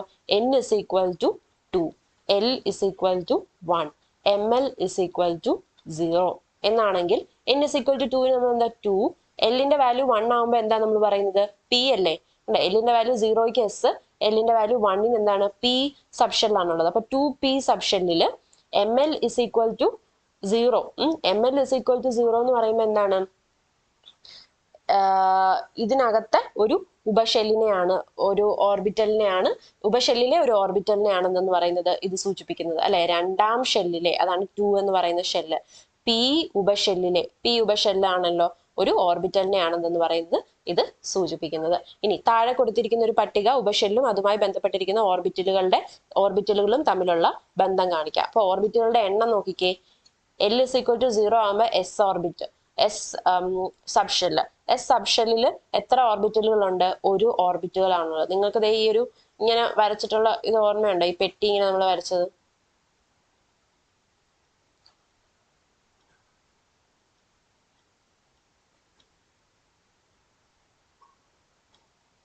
ഇതെന്താ? എസ് ഓർബിറ്റല്, ഇത് പി സബ്ഷെൽ അല്ലെങ്കിൽ പി ഓർബിറ്റൽസ്, ഇതെന്താണ്? ഡി ഓർബിറ്റൽസ് അല്ലെ. എസ് സബ്ഷെല്ലിനകത്ത് എത്ര ഓർബിറ്റലുകളാണ് ഉള്ളത്? ഒരു ഓർബിറ്റലുകളുള്ളത്. പി സബ്ഷെല്ലിനകത്ത് എത്ര എണ്ണം ഉണ്ട്? 3 എണ്ണം ഉണ്ട്. ഡിക്കകത്ത് എത്ര എണ്ണം ഉണ്ട്? 5 എണ്ണം ഉണ്ട്. അത് തന്നെയാണ് നമ്മൾ നേരത്തെ കണ്ടുപിടിച്ചത്. നമ്മൾ നേരത്തെ ഇവിടെ n = വാല്യൂ എത്രയാണ്? l = 1 ആകുമ്പം എത്ര ഓർബിറ്റലുകൾ ഉണ്ടായി നമ്മൾ പറഞ്ഞു? 3 ഓർബിറ്റൽ ഉണ്ടായി. അതാണ് പിയുടെ 3 ഓർബിറ്റൽ. l = 2 ആയപ്പോൾ എത്ര ഓർബിറ്റൽ ഉണ്ടായി? 5 ഓർബിറ്റൽ. അതാണ് ഡിയുടെ 5 ഓർബിറ്റൽ. അതുപോലെ l = 0 ആയിരുന്നപ്പോഴത്തേക്കും 2l+1 എന്ന് പറയുന്ന 1 ആയിരുന്നു. അതാണ് എസ് ഓർബിറ്റലുകളുടെ എണ്ണം. ഓക്കെ, അപ്പൊ ഒരു S orbital, 3 P orbital, 5 D orbital, 7 F, G 9, H 11. Okay, അങ്ങനെ പൊക്കോണ്ടിരിക്കുന്നു. നിങ്ങൾക്ക് മനസ്സിലായെന്ന് തോന്നുന്നു. 3 quantum numbers, principal quantum number, azimuthal quantum number, അതുപോലെ മാഗ്നറ്റിക് ക്വാണ്ടം നമ്പേഴ്സ്. ഇതൊക്കെ എങ്ങനെയാണ് കണക്കാക്കുന്നതെന്നും പിന്നെ ഷെൽ എന്താണ്, സബ് ഷെൽ എന്താണ്, ഓർബിറ്റലുകൾ എന്താണെന്ന് മനസ്സിലായെന്ന് വിചാരിക്കുന്നു. ഓക്കെ, ഇലക്ട്രോൺ ചക്രണം. ഇലക്ട്രോൺ ചക്രണം എന്ന് പറഞ്ഞാൽ എന്താണ്? സ്പിൻ ആണ്. ഓക്കെ, സ്പിൻ, ഇലക്ട്രോണിന്റെ സ്പിന്ന് എസ് എന്ന് പറയുന്ന ലെറ്റർ ഉപയോഗിച്ചിട്ടാണ് നമ്മൾ റെപ്രസെന്റ് ചെയ്തത്. Okay, S. ഇനി അറ്റോമിക് ഓർബിറ്റലിനെ സൂചിപ്പിക്കുന്ന 3 ക്വാണ്ടം സംഖ്യകൾ അതിന്റെ ഊർജം, ആകൃതി, അഭിവിന്യാസം എന്നിവ നിർവചിക്കുന്നതിന് ഉപയോഗിക്കാം. നമ്മൾ നേരത്തെ പറഞ്ഞ 3 ക്വാണ്ടം നമ്പേഴ്സ് എന്താണ്? അതിന്റെ എനർജി, അതിന്റെ ഷേപ്പ്, അതിന്റെ ഓറിയന്റേഷൻ എന്നിങ്ങനെയുള്ള കാര്യങ്ങൾ വെച്ചിട്ടാണ് നമ്മൾ പറയുന്നത്. എന്നാൽ ഈ ക്വാണ്ടം സംഖ്യകൾ ബഹു ഇലക്ട്രോൺ ആറ്റങ്ങളിൽ നിരീക്ഷിക്കപ്പെടുന്ന രേഖാ സ്പെക്ട്രം വിശദീകരിക്കാൻ പര്യാപ്തമല്ല. അതായത് നമ്മുടെ അറ്റോമിക് സ്പെക്ട്രം അല്ലെ, ലൈൻ സ്പെക്ട്രം ഇല്ലേ, അപ്പം മൾട്ടിപ്പിൾ ഇലക്ട്രോൺസ് ഉള്ള ലൈൻ സ്പെക്ട്രം കാണിക്കുന്ന ആറ്റങ്ങളുടെ ഈ ലൈൻ സ്പെക്ട്രത്തിന്റെ കാര്യമൊന്നും എന്താണ് ഈ ഒരു ക്വാണ്ടം നമ്പേഴ്സ് തൊട്ട് നമുക്ക് എന്താണ് വിശദീകരിക്കാനായിട്ട് പറ്റിയില്ല. അപ്പൊ എന്താണ്, അതായത് ചില രേഖകൾ യഥാർത്ഥത്തിൽ ദ്വികം, അതായത് ഡബ്ലറ്റ്, രണ്ടായിട്ടായിരിക്കും ചേർന്നിരിക്കുന്ന 2 രേഖകൾ, ത്രികം, ട്രിപ്ലറ്റ് ചേർന്നിരിക്കുന്ന 3 രേഖകൾ എന്ന രീതിയിലാണ് കാണപ്പെടുന്നത്.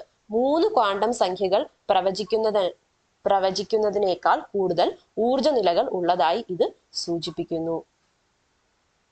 അപ്പൊ നമ്മുടെ ഈ 3 ക്വാണ്ടം നമ്പേഴ്സ് കുറച്ച് എനർജി ലെവൽസിനെ കുറിച്ച് പറഞ്ഞു. പക്ഷെ ഈ എനർജി ലെവൽസിനെക്കാട്ടിലും ഒരുപാട് നമ്പേഴ്സ് ഓഫ് എനർജി ലെവൽസ് ഉണ്ടെന്നാണ് ഈ ഒരു ഡബ്ലറ്റും ട്രിപ്ലറ്റും ഒക്കെ ഉള്ള ഈ ഒരു ലൈൻ സ്പെക്ട്രം സൂചിപ്പിക്കുന്നത്. ഓക്കെ, അപ്പൊ അത് നോക്കാം. 1925 ജോർജ് ഉലൻബെക്കിനും സാമുവൽ ഗൗഡ്മിറ്റും ചേർന്ന് ഇലക്ട്രോൺ ചക്രണ ക്വാണ്ടം സംഖ്യ MS, okay, electron spin quantum number ആണ് MS എന്ന 4ാമത്തെ ക്വാണ്ടം സംഖ്യ അവതരിപ്പിച്ചു.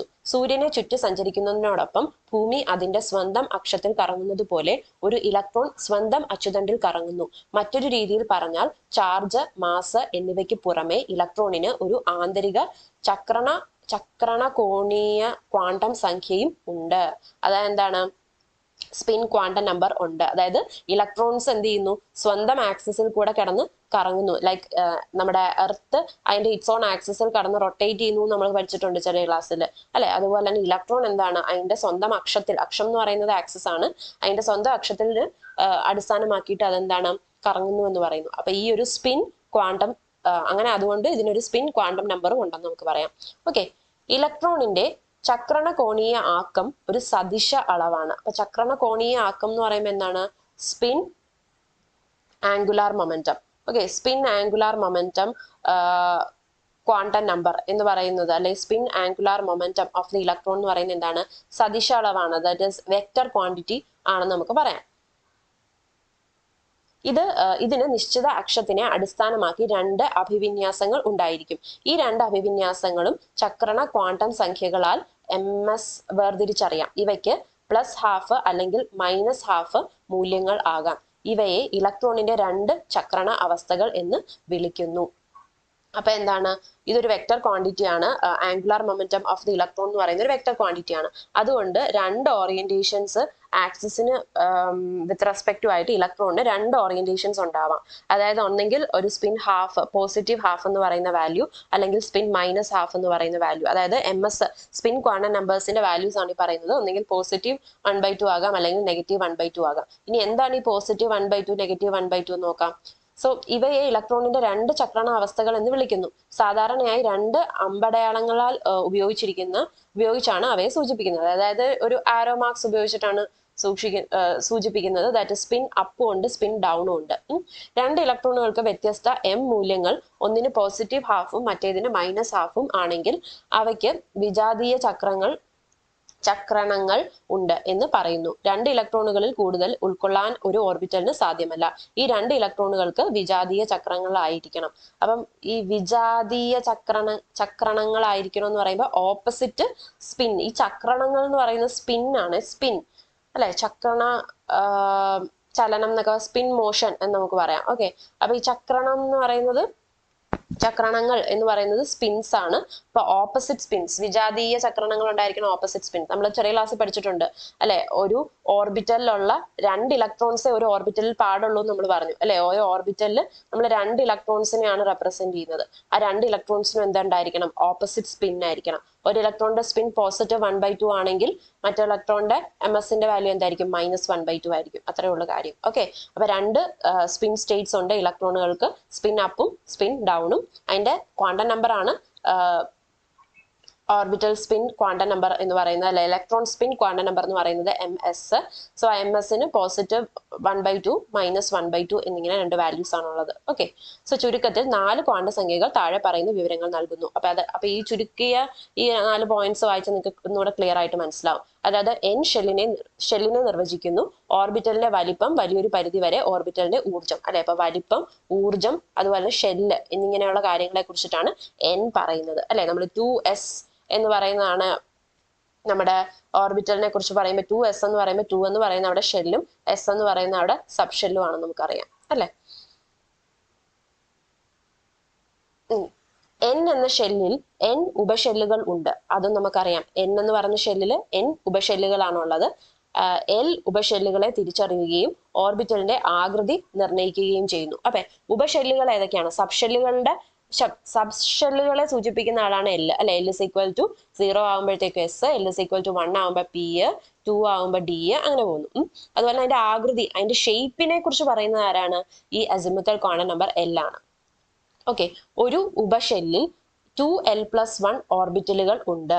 അതായത് S ഓർബിറ്റലിൽ L is equal to 0, 3 p ഓർബിറ്റലുകൾ, L is equal to 1, 5 d ഓർബിറ്റലുകൾ, L is equal to 2 എന്നിവ. അതായത് ഒരു ഉപഷെല്ലിൽ 2l+1 ഓർബിറ്റലുകളാണ് ഉള്ളത്, അല്ലെ. അപ്പൊ ഒരു ഉപഷെല്ല് എടുത്താൽ L is equal to 0 എടുത്താൽ എത്ര ഓർബിറ്റലുകളുണ്ട്? 1 ഓർബിറ്റലുകൾ. L is equal to 1 എടുത്താൽ എത്ര ഓർബിറ്റലുണ്ട്? 3 ഓർബിറ്റലുകൾ. അതാണ് 3 p ഓർബിറ്റലുകളുണ്ട്. L is equal to 2 എടുത്താൽ 5 d ഓർബിറ്റലുകളുണ്ട്, അല്ലെ. അതാണ് L is equal to 2-ന് 5 d ഓർബിറ്റലുകൾ എന്ന് പറയുന്നത്. സോ ഒരു ബഹു ഇലക്ട്രോൺ ആറ്റത്തിലെ ഓർബിറ്റലുകൾ ഊർജ്ജവും ഒരു പരിധിവരെ L നിർണ്ണയിക്കുന്നു. ഇനി ML ഓർബിറ്റലിന്റെ അഭിവിന്യാസത്തെ സൂചിപ്പിക്കുന്നു. ഓരോ L മൂല്യവുമായി ബന്ധപ്പെട്ട ML-ന് മൂല്യങ്ങളുണ്ട്, അല്ലെ. അപ്പൊ L-ന്റെ അടിസ്ഥാനത്തിലാണ് നമ്മൾ ML പറയുന്നത്. ML എന്ന് പറയുന്നത് എന്താണ്? നമ്മുടെ മാഗ്നറ്റിക് ഓർബിറ്റൽ ക്വാണ്ടം നമ്പർ ആണ് ML. ഓക്കെ, അപ്പൊ ML-ന്റെ വാല്യൂസ് എങ്ങനെയാണ്? 2l+1 വാല്യൂസ് ഓഫ് അത്രയും വാല്യൂസ് ആണ് ML-നുള്ളത്. അത് നമ്മൾ പറഞ്ഞല്ലോ. അതായത് L is equal to 0 ആകുമ്പോഴത്തേക്കും എത്ര ML വാല്യൂസ് ഉണ്ട്?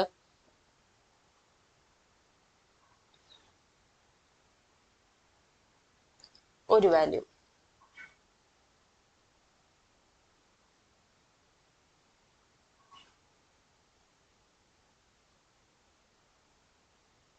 ML ഓർബിറ്റലിന്റെ അഭിവിന്യാസത്തെ സൂചിപ്പിക്കുന്നു. ഓരോ L മൂല്യവുമായി ബന്ധപ്പെട്ട ML-ന് 2l+1 മൂല്യങ്ങളുണ്ട്. ഒരു ഉപഷെല്ലിലെ ഓർബിറ്റലുകളുടെ എണ്ണവും ഇതിന് തുല്യമാണ്, അല്ലെ. നമ്പർ ഓഫ് ഓർബിറ്റൽസ് കണ്ടുപിടിക്കാനായിട്ട് 2l+1 കണ്ടുപിടിക്കാം. അതുപോലെ ML-ന് എത്ര വാല്യൂസ്, എത്ര വാല്യൂസ് ഉണ്ടെന്നുള്ളത് 2l+1 എന്ന് പറയുന്ന സമവാക്യം ഉപയോഗിച്ച് നമുക്ക് കണ്ടുപിടിക്കാവുന്നതാണ്. ഓക്കെ അല്ലേ. ഇനി അതായത് ഓർബിറ്റലുകളുടെ എണ്ണവും അവ എത്ര ദിശകളിൽ അഭിവിന്യസിക്കുന്നു എന്നുള്ളതും തുല്യമാണ്. ഓക്കെ, MS ഇലക്ട്രോണിന്റെ ചക്രണ ദിശയെ സൂചിപ്പിക്കുന്നു. അതറിയാലോ, സ്പിൻ അപ്പ് ആണോ സ്പിൻ ഡൗൺ ആണോ എന്നുള്ളത് സൂചിപ്പിക്കുന്നത്. അപ്പൊ ഈ 4 പോയിന്റ്സ് വായിക്കുമ്പോൾ തന്നെ ഇത്ര നേരം നമ്മൾ പറഞ്ഞ കാര്യങ്ങളെ ഒന്ന് ചുരുക്കി പറയുകയാണ്. അപ്പൊ അതിൽ നിന്ന് നിങ്ങൾ ഓർത്തോണം, എന്താണ് ഷെല്ല്, എന്താണ് സബ് ഷെല്ല്, എന്താണ് ഓർബിറ്റൽസ്, എത്ര ഓർബിറ്റലുകൾ ഉണ്ട് ഓരോ സബ് ഷെല്ലില്. അതുപോലെ തന്നെ മാഗ്നറ്റിക് ക്വാണ്ടം നമ്പേഴ്സ്, MS-ന്റെ വാല്യൂസ് എങ്ങനെയാണ്, ML-ന്റെ വാല്യൂസ് എങ്ങനെയാണ് കണ്ടുപിടിക്കുന്നത്, spin quantum number, magnetic orbital quantum number. Okay, ഇത് രണ്ടും ഒന്ന് ഓർത്തോണം.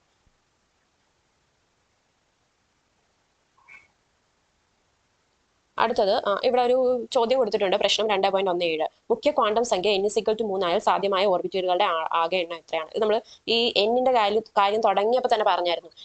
n-ന്റെ വാല്യൂ വെച്ചിട്ട് നമുക്ക് ഓർബിറ്റലുകളുടെ എണ്ണം പറയാം. എത്രയാണ്? n² ആണ്, അല്ലെ. അപ്പൊ n² അതാണ് 9 ആണ് ഉത്തരം. നമുക്ക് ഇത്രയും നീട്ടി വലിച്ചെഴുതിയില്ലെങ്കിൽ എന്താണ്, ചെറിയൊരു ചോദ്യമായിട്ട് ചോദിക്കാമല്ലോ. n is equal to 3 എന്ന ക്വാണ്ടം സംഖ്യ, മുഖ്യ ക്വാണ്ടം സംഖ്യ n is equal to 3 ആയാൽ അതിന്റെ ഓർബിറ്റലുകളുടെ എണ്ണം എത്ര? എന്നാണ് n². സോ 9 ആണ്. n is equal to 2 ആയാലോ n². അപ്പൊ എത്രയാണ്? 4 ഓർബിറ്റലുകൾ. അപ്പൊ ഇത് നമുക്ക് നീട്ടി വലിച്ചു എഴുതാം. അതാണ് ഇവിടെ കൊടുത്തിരിക്കുന്നത്. n is equal to 3 ആയാൽ L-ന്റെ സാധ്യമായ മൂല്യങ്ങൾ എത്രയാണ്? 0, 1, 2, അല്ലെ. n-ന് 1, 2, 0, 1, 2 വാല്യൂസ് ആണ് എല്ലിന് ആകാൻ പറ്റുന്ന വാല്യൂസ്. അതായത് ഒരു 3s ഓർബിറ്റലിൽ n is equal to 3, l is equal to 0, ml is equal to 0, 3 p ഓർബിറ്റലുകൾ ആണ് ഉള്ളത്, 5 3d ഓർബിറ്റലുകൾ എന്നിവയാണ്. സോ അതിനാൽ ഓരോ ഓർബിറ്റലുകളുടെ ആകെ എണ്ണം 1 + 3 + 5 is equal to 9 ആണ്. ഓർബിറ്റലുകളുടെ എണ്ണം കാണുന്നതിനുള്ള സൂത്രവാക്യമാണ് n², അതായത് 3² is equal to 9, അതായത് 3s 3p 3d. Okay, n is equal to 3 ആയാൽ സാധ്യമാകുന്ന ഓർബിറ്റലുകളുടെ എണ്ണം എന്താണ്? 3s എന്ന് പറയുമ്പോൾ അതിനകത്ത് ഒരെണ്ണം ഒരു ഓർബിറ്റല്, p ആകുമ്പോൾ 3 ഓർബിറ്റല്, d ആകുമ്പോൾ 5 ഓർബിറ്റൽ, അങ്ങനെ എല്ലാം കൂടെ കൂട്ടുമ്പോൾ 9 ഓർബിറ്റൽ. അങ്ങനെയാണ് n² എന്ന് പറഞ്ഞാൽ നമുക്ക് കിട്ടുന്നത്. ഓക്കെ, എന്നിന്റെ വാല്യൂസിൽ നിന്ന് എല്ലിന്റെ സാധ്യമായ വാല്യൂ കണ്ടെടുത്താൽ അറിയാലോ, എന്താണ്? 0 to n-1 ആണ് എല്ലിന്റെ വാല്യൂ. അങ്ങനെ ഇപ്പൊ 0, 1, 2 എന്ന് കിട്ടി അല്ലെ? അപ്പൊ അതാണ് നമ്മൾ SPD എന്ന് എഴുതിയത്. മനസ്സിലായെന്ന് വിചാരിക്കുന്നു. അടുത്ത നോക്കിക്കേ, പ്രശ്നം 2.18. SPDF ചിഹ്നങ്ങൾ ഉപയോഗിച്ച് ചുവടെ കൊടുത്തിരിക്കുന്ന ക്വാണ്ടം സംഖ്യകൾ സൂചിപ്പിക്കുന്ന ഓർബിറ്റലുകൾ കണ്ടെത്തുക. അപ്പൊ എന്താണ് കണ്ടെത്താലോ? n is equal to 2, l is equal to 1. l 1 ആയാൽ എന്താണ്? അത് p ആണ് അല്ലെ? 2p. അപ്പൊ ഇത് എത്രയായി? 2p. ഇത് ഇവിടെ കൊടുത്തിരിക്കുന്നു. n is equal to 4, l is equal to 0. എന്താണ്? 4s. 5, n is equal to 5, l is equal to 3. 3 ആകുമ്പോൾ എന്താ? SPDF. f ആണ് 3 എന്ന് പറയുന്നത്. Okay, that is 5f. n is equal to 3, l is equal to 2. l is equal to 2 ആകുമ്പോൾ SPD. d ആണ് 2 അല്ലെ? അപ്പൊ 3d. എളുപ്പമല്ലേ? അപ്പൊ അതും ചോദിച്ചാൽ അറിഞ്ഞിരിക്കണം. അടുത്തത് shape of atomic orbitals. Okay, just ഒന്ന് പറഞ്ഞു പോവാം. നമ്മുടെ സിലബസിൽ അങ്ങനെ എടുത്തൊന്നും പറഞ്ഞിട്ടില്ല ഷേപ്പ് ഓഫ് അറ്റോമിക് ഓർബിറ്റൽസ് എന്ന്, പക്ഷെ എന്നാൽ നമുക്ക് ഷേപ്പ് ഒന്ന് ജസ്റ്റ് പറഞ്ഞു പോവാം.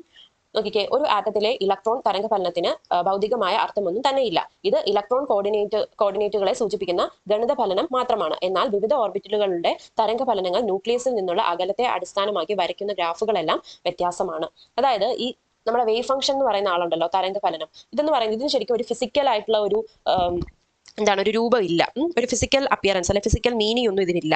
പക്ഷെ എന്താണ്, ഇതൊരു ശരിക്കും ഒരു മാത്തമാറ്റിക്കൽ ആയിട്ടുള്ള ഒരു ഫംഗ്ഷൻ മാത്രമാണ് ഈ സൈ എന്ന് പറയുന്ന ആൾ. പക്ഷെ ഈ സൈയും അതുപോലെ തന്നെ ഡിസ്റ്റൻസ് r ഫ്രം ദ ന്യൂക്ലിയസും കൂടെ നമ്മളൊരു ഗ്രാഫ് വരച്ചാൽ ആ ഗ്രാഫിന്റെ എന്താണ് ഷേപ്പ് എന്ന് പറയുന്നത് വ്യത്യാസമായിട്ടുള്ള ഷേപ്പാണ് നമുക്ക് കിട്ടുന്നത് എന്ന് കാണാം. ഇനി 1s എന്ന് പറയുന്നത് n is equal to 1, l is equal to 0 ആണെന്ന് അറിയാലോ. 2s എന്ന് പറയുന്നത് n is equal to 2, l is equal to 0. എന്നീ ഓർബിറ്റലുകളുടെ ഇത്തരത്തിലുള്ള രൂപരേഖ ചിത്രം 2.12 എയിൽ കാണിച്ചിരിക്കുന്നു. അതാണതേ ഈ വേവ് ഫംഗ്ഷനും ആറും തമ്മിൽ വരച്ചിരിക്കുന്ന ഗ്രാഫാണ്. ഏതാണ്? 1s-ഉം 2s-നും വേണ്ടിയിട്ടുള്ള വരച്ചിരിക്കുന്ന ഗ്രാഫാണ്. ഗ്രാഫിന്റെ ഷേപ്പ് നിങ്ങൾക്ക് കാണാം. ഓക്കെ, ഇനി എന്താ പറഞ്ഞിട്ടുള്ളത് നോക്കാം.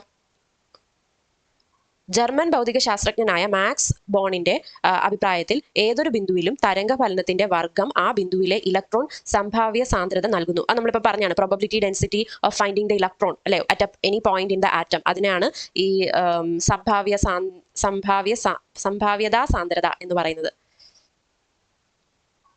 ആണ് സൈയുടെ സ്ക്വയർ. ഇനി 1s 2s എന്നീ ഓർബിറ്റലുകളുടെ r അടിസ്ഥാനമാക്കിയുള്ള സൈ സ്ക്വയറിന്റെ വിചരണമാണ് ചിത്രം 2.12-ൽ നൽകിയിരിക്കുന്നത്. ഇവിടെയും 1s 2s ഓർബിറ്റലുകളുടെ ഗ്രാഫുകൾ വ്യത്യസ്തമാണെന്ന് മനസ്സിലാക്കാം. അപ്പൊ ആദ്യം സൈയും ആറും വേവ് ഫംഗ്ഷനും ഡിസ്റ്റൻസും തമ്മിലുള്ള ഗ്രാഫാണ് എയിൽ കാണിച്ചിട്ടുള്ളത്. ബിയിൽ വേവ് ഫംഗ്ഷന്റെ സ്ക്വയറും ഡിസ്റ്റൻസും തമ്മിലുള്ള ഗ്രാഫാണ് കാണിച്ചത്. വേവ് ഫംഗ്ഷന്റെ സ്ക്വയർ എന്താണ്? Probability density. ഓർമ്മയുണ്ട്, നമ്മളിപ്പോൾ പറഞ്ഞല്ലേ ഉള്ളൂ ആ probability density of finding the electron. അത് തമ്മിൽ ഗ്രാഫ് വരച്ചപ്പോഴത്തേക്കും അവിടെ എന്താണ് ആ ഗ്രാഫ് നിങ്ങൾക്ക് കാണാനായിട്ട് സാധിക്കും. അപ്പൊ ആ ഗ്രാഫിനെ കുറിച്ച് പറയുന്നത് എന്താണെന്ന് നോക്കാം. അതായത് 1s ഓർബിറ്റലിന് ഏറ്റവും ഉയർന്ന സംഭാവ്യത സാന്ദ്രത ന്യൂക്ലിയസിലാണെന്നും ന്യൂക്ലിയസിൽ നിന്ന് അകലേക്ക് പോകും തോറും അത് ഗണ്യമായി കുറയുന്നു എന്നും ഗ്രാഫിൽ നിന്ന് മനസ്സിലാക്കാം അല്ലെ. അതിന്റെ സാന്ദ്രത എന്താണ്? ഇത് കൂടിയ വാല്യൂ ആണ് അല്ലെ. റേഡിയസ് അല്ല ആറിന്റെ വാല്യൂ കൂടുന്നതനുസരിച്ചിട്ട് എന്താണ് ഇത് കുറഞ്ഞു ഇങ്ങനെ പോയി. പക്ഷെ ഇവിടെ 2s-ന്റെ കാര്യം നോക്കിക്കേ, ആദ്യം ഇത് കുറഞ്ഞു 0-ലെത്തി, പിന്നെ ഇതൊന്ന് കൂടി, പിന്നെ അങ്ങ് കുറഞ്ഞു. അങ്ങനെയാണ് 2s-ന്റെ കാര്യത്തിൽ സംഭവിച്ചത്. അപ്പൊ ഇതെന്താണെന്നാണ് നമ്മൾ പറയാൻ പോകുന്നത്. അതേസമയം 2s ഓർബിറ്റലിന്റെ സംഭാവ്യത സാന്ദ്രത തുടക്കത്തിൽ ഗണ്യമായി കുറഞ്ഞ് 0 ആകുകയും അതിനുശേഷം വർദ്ധിച്ച് ചെറിയൊരു ഉയർച്ചയിലെത്തുകയും ചെയ്യുന്നു. r മൂല്യം വീണ്ടും വർദ്ധിക്കുന്നതിനനുസരിച്ച് ഇത് 0-ലേക്ക് എത്തിച്ചേരുന്നു. സംഭാവ്യത സാന്ദ്രതാ ഫലനം 0-ആയി തീരുന്ന മേഖലകളെ നോഡൽ ഉപരിതലങ്ങൾ അല്ലെങ്കിൽ നോഡുകൾ എന്ന് വിളിക്കുന്നു. ഇനി n ഓർബിറ്റലിന് n-1 നോഡുകൾ ഉണ്ടായിരിക്കും. അപ്പോൾ നോഡുകൾ നോഡ്സ് അല്ലെങ്കിൽ നോഡൽ പ്ലെയിൻസ്, അതാണ് നോഡൽ ഉപരിതലങ്ങൾ എന്ന് വിളിക്കുന്നത്. എപ്പോഴാണ് ഈ പ്രോബബിലിറ്റി ഡെൻസിറ്റി 0 ആകുന്ന പോയിന്റ്സിനെയാണ് നമ്മൾ നോഡ്സ് അല്ലെങ്കിൽ നോഡൽ പ്ലെയിൻസ് എന്ന് വിളിക്കുന്നത്. അതിന് എത്രയാണ്? അപ്പൊ ns എന്ന് പറയുന്ന ഒരു ഓർബിറ്റലാണ് നമുക്ക് ഉള്ളതെങ്കിൽ n-1 നോഡായിരിക്കും നമുക്ക് ഉണ്ടാകുന്നത്. ഓക്കെ, n-ന്റെ വാല്യൂ -1, അത്രയും നോഡുകൾ ഉണ്ടായിരിക്കും. ഓക്കെ, ഇനി മുഖ്യ ക്വാണ്ടം സംഖ്യയായ n-ന്റെ മൂല്യം കൂടുന്നതിനനുസരിച്ച് നോഡിന്റെ എണ്ണവും കൂടുന്നു. അതായത് 2s ഓർബിറ്റലിന് 1 3s ഓർബിറ്റലിന് 2 എന്ന ക്രമത്തിൽ നോഡുകളുടെ എണ്ണം വർദ്ധിക്കുന്നു അല്ലെ. 2s ഓർബിറ്റൽ ആകുമ്പോഴത്തേക്കും 1 2 മൈനസ് 1 1, 3s ഓർബിറ്റൽ ആകുമ്പോൾ 3 മൈനസ് 1 2 എന്നിങ്ങനെ നോഡുകളുടെ എണ്ണം കൂടിക്കൊണ്ടിരിക്കുന്നു. അപ്പൊ അതാണ് ഇവിടെ എന്താണ് ആദ്യം ഈ എസിന്റെ കാര്യത്തിൽ 1sന്റെ കാര്യത്തിൽ ഒറ്റ നോഡേ ഉള്ളൂ അല്ലെ, 0 ടച്ച് ചെയ്യുന്ന ഒരു പോയിന്റേ ഉള്ളൂ. 2sന്റെ കാര്യത്തിലോ ആദ്യം ഒന്ന് ടച്ച് ചെയ്തു പിന്നെയും വന്നിട്ട് 0 ടച്ച് ചെയ്യുന്നു. അപ്പൊ 2 നോഡുണ്ട് അല്ലെ. അപ്പൊ 0 ടച്ച് ചെയ്യുന്ന പോയിന്റ്സിനെയാണ് നമ്മൾ നോഡ്സ് എന്ന് വിളിക്കുന്നത്. ഇനി ഈ സംഭവ്യത സാന്ദ്രത വ്യതിയാനങ്ങളെ മേഘ ചാർജ് രേഖചിത്രങ്ങളായി നോക്കിക്കാണാം. മേഘ ചാർജ് എന്ന് പറഞ്ഞാൽ എന്താണ്? ക്ലൗഡ് ഡെൻസിറ്റി എന്ന് പറയും.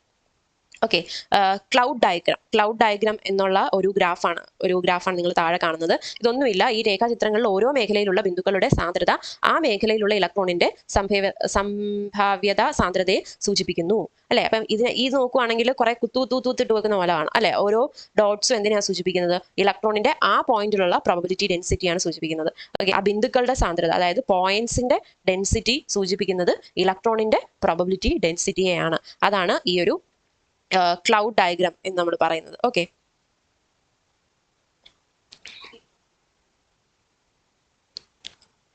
അടുത്തത് വ്യത്യസ്ത ഓർബിറ്റലുകളുടെ ആകൃതിയുടെ ഒരു ഭേദപ്പെട്ട ചിത്രം അവയുടെ സ്ഥിരമൂല്യമുള്ള സംഭവ്യതാ സാന്ദ്രതയുടെ അതിർത്തി പ്രതല രേഖാചിത്രങ്ങളിൽ. ഇനി അതിർത്തി പ്രതല രേഖാചിത്രങ്ങൾ എന്ന് പറഞ്ഞാൽ ബൗണ്ടറി സർഫസ് ഡയഗ്രാംസ് ആണ്. ഓക്കെ, ബൗണ്ടറി അതിർത്തി പ്രതല രേഖാചിത്രം, പ്രതലം എന്ന് പറയുമ്പോൾ സർഫസ്, രേഖാചിത്രം ഡയഗ്രാം. ബൗണ്ടറി സർഫസ് ഡയഗ്രാം നിന്ന് നമുക്ക് എന്താണ് അവരുടെ ഒരു ഓർബിറ്റലുകളുടെ ഷേപ്പ് നമുക്ക് കിട്ടുന്നു എന്ന് പറയാം. അതാണ് ഈ ബി എന്ന് പറയുന്ന ഫിഗറിൽ കാണിച്ചിരിക്കുന്നത്. കണ്ടോ, 1s ഓർബിറ്റലും 2s ഓർബിറ്റലും ഒരു സ്ഫെറിക്കൽ ഷേപ്പിലാണുള്ളത്. ഓക്കെ, അതിനെക്കുറിച്ച് നമ്മൾ പറയാൻ പോകുന്നത്.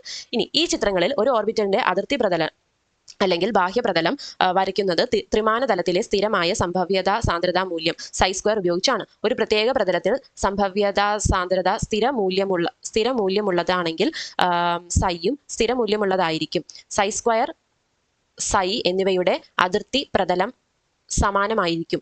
തത്വത്തിൽ ഇത്തരം നിരവധി അതിർത്തി പ്രതലങ്ങൾ വരയ്ക്കാവുന്നതാണ്. എന്നിരുന്നാലും ഒരു പ്രത്യേക ഓർബിറ്റലിന് സ്ഥിരമൂല്യമുള്ള പ്രോബബിലിറ്റി ഡെൻസിറ്റി അതിർത്തി ചിത്രം മാത്രമേ ഓർബിറ്റലിന്റെ ആകൃതിയായി ശരിയായി പ്രതിനിധീകരിക്കുന്നതിനായി കണക്കാക്കാറുള്ളൂ. ഇലക്ട്രോൺ കാണപ്പെടാൻ ഉയർന്ന സംഭവ്യത ഉള്ള ഒരു മണ്ഡലം അഥവാ വ്യാപ്തം അതിൽ ഉൾപ്പെട്ടിരിക്കണം. ചിത്രം 2.13 ബിയിൽ 1s 2s ഓർബിറ്റലുകളുടെ അതിർത്തി പ്രതല ചിത്രം തന്നിരിക്കുന്നു.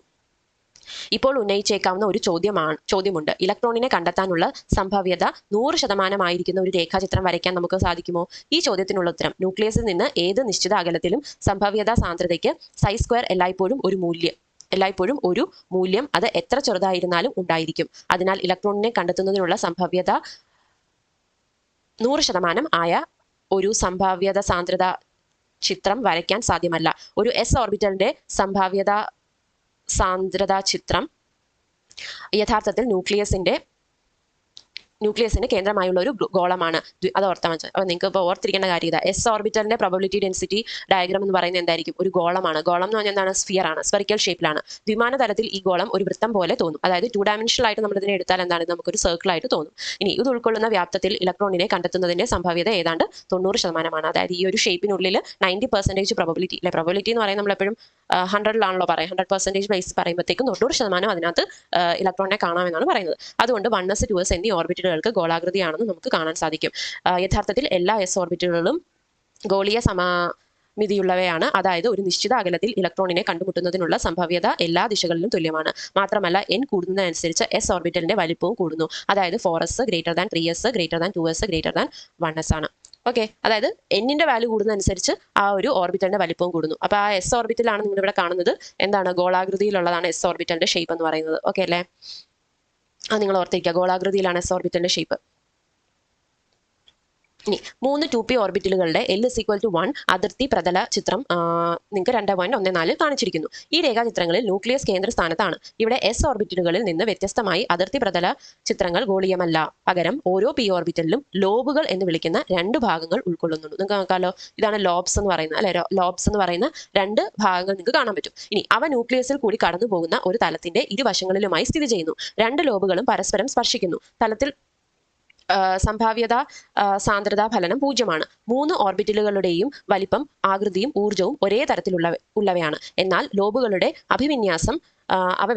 അഭിവിന്യാസത്തിൽ അവ വ്യത്യാസപ്പെട്ടിരിക്കുന്നു. ഈ ലോബുകൾ XY Z അക്ഷങ്ങളിൽ കിടക്കുന്നതായി കണക്കാക്കപ്പെടുന്നതിനാൽ അവയ്ക്ക് 2px 2py 2pz എന്നീ പേരുകൾ നൽകിയിരിക്കുന്നു. എന്നിരുന്നാലും ml മൂല്യങ്ങളും xyz എന്നീ ദിശകളും തമ്മിൽ ലളിതമായി ഒരു ബന്ധവുമില്ലെന്ന് മനസ്സിലാക്കേണ്ടതുണ്ട്. അടിസ്ഥാനപരമായി mlന് സാധ്യമായ 3 മൂല്യങ്ങൾ ഉള്ളതിനാൽ അക്ഷങ്ങൾ പരസ്പരം ലംബമായി നിൽക്കുന്ന 3 p ഓർബിറ്റലുകൾ ഉണ്ട് എന്ന് മനസ്സിലാക്കാം. മുഖ്യ ക്വാണ്ടം സംഖ്യ വർദ്ധിക്കുന്നതിനനുസരിച്ച് s ഓർബിറ്റലിനെ പോലെ p ഓർബിറ്റലുകളെയും വലിപ്പവും ഊർജ്ജവും വർദ്ധിക്കുന്നു. അതിനാൽ വിവിധ p ഓർബിറ്റലുകളുടെ ഊർജ്ജവും വലിപ്പവും വർദ്ധിക്കുന്ന ക്രമം 4p 3p 2p എന്നിങ്ങനെയാണ്. കൂടാതെ s ഓർബിറ്റലുകളെ പോലെ p ഓർബിറ്റലുകളുമുള്ള സംഭാവ്യതാ സാന്ദ്രതാ ഫലകങ്ങൾ ന്യൂക്ലിയസിൽ നിന്നുള്ള അകലം കൂടുന്തോറും 0 കൂടി കടന്നുപോകുന്നു. മാത്രമല്ല ന്യൂക്ലിയസിൽ നിന്ന് അനന്തമായ ദൂരത്തിലും അത് 0 ആയിരിക്കും. നോഡുകളുടെ എണ്ണം n-2 ആയിരിക്കും. അതായത് റേഡിയൽ നോഡുകളുടെ എണ്ണം 3p ഓർബിറ്റലിന് 1, 4p ഓർബിറ്റലിന് 4 എന്നിങ്ങനെ ആയിരിക്കും. ഓക്കെ, എന്താ പറഞ്ഞിരിക്കുന്നത്? s ഓർബിറ്റലുകളുടെ ഗോളാകൃതിയാണെങ്കിൽ 2p ഓർബിറ്റലുകൾക്ക് എന്താണ്? ലോബുകളാണ്. ഈ ലോബുകളുടെ പ്രത്യേകത എന്താ? 2 ലോബുകളായിട്ടാണ് ഉള്ളത് അല്ലെ. ഈ 2 ലോബുകൾ എങ്ങനെയാണ്? x, y, z ആക്സിസിൽ കിടക്കുന്ന ലോബുകളായിട്ടാണ് നമുക്ക് p ഓർബിറ്റലിന് കിട്ടുന്നത്. അങ്ങനെ 2px 2py 2pz എന്നിങ്ങനെയാണ് നമ്മൾ ഈ ലോബുകൾക്ക് പേര് കൊടുത്തിട്ടുള്ളത് അല്ലെ. അപ്പൊ 2p ഓർബിറ്റലുകളുടെ രേഖാചിത്രമാണ് നിങ്ങൾക്ക് കാണാൻ പറ്റുന്നത്. 2px എന്ന് പറയുന്നത് 2 ലോബ് x ആക്സിസിൽ കിടക്കുന്നത്, 2py എന്ന് പറയുന്നത് 2 ലോബ് വീതം y ആക്സിസിൽ, 2pz എന്ന് പറയുന്നത് 2 ലോബ് വീതം z ആക്സിസിൽ കിടക്കുന്നത് അല്ലെ. അതാണ് നിങ്ങൾ ഫിഗറിൽ കണ്ടത്. അപ്പൊ ഇവിടെ എന്താണ്? XYZ ദിശയിലാണ് ഇത് കിടക്കുന്നതെന്ന് പറഞ്ഞു. അതുപോലെ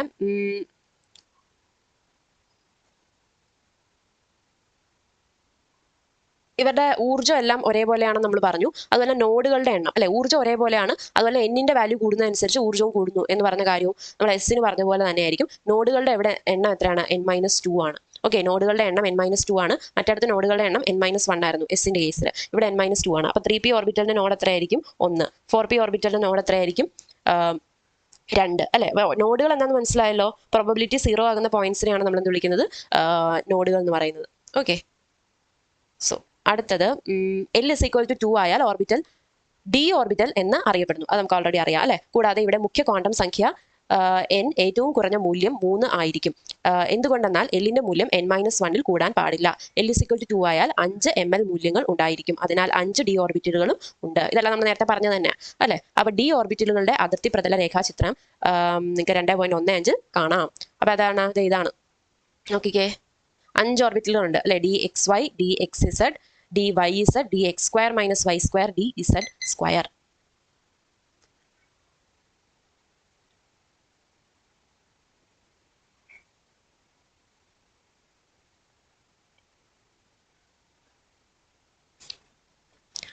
ഓക്കെ, അപ്പൊ എന്താ? 5 d ഓർബിറ്റലുകളെയും സൂചിപ്പിക്കുന്നത് ഈ ഓർബിറ്റുകൾ ഇങ്ങനെയാണ് നമ്മളിപ്പോൾ പറഞ്ഞു.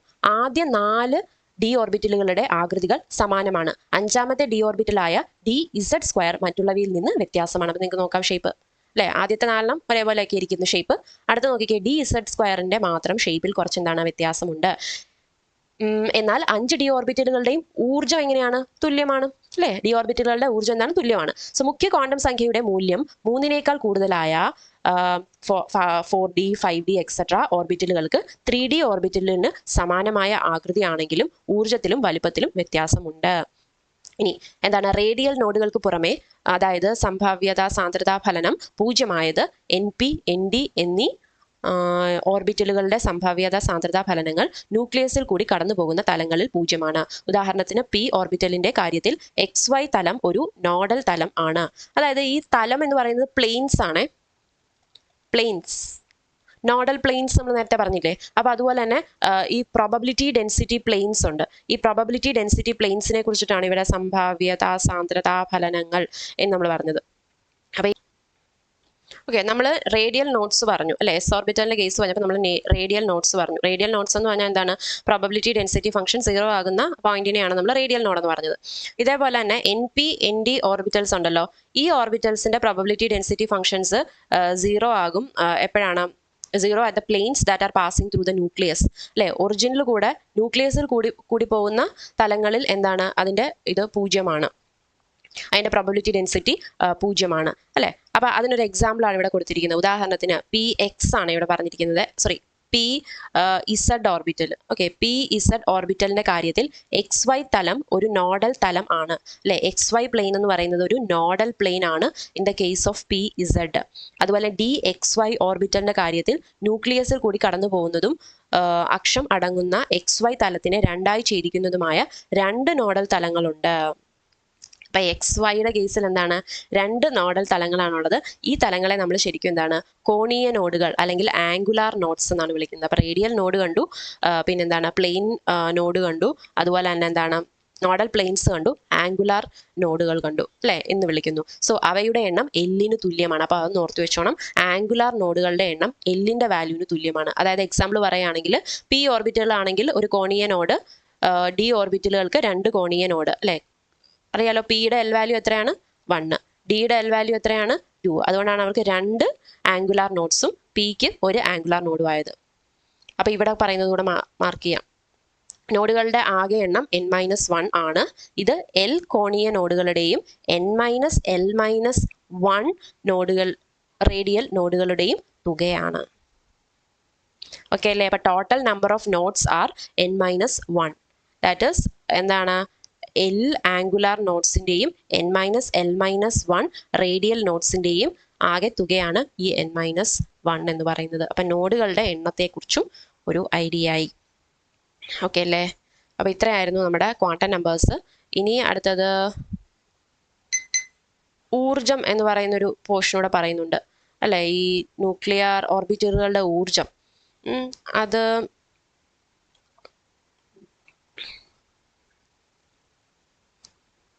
ഓക്കെ, അത് കുറച്ചുണ്ട്. ഞാൻ അതുകൂടെ പറഞ്ഞേക്കാം.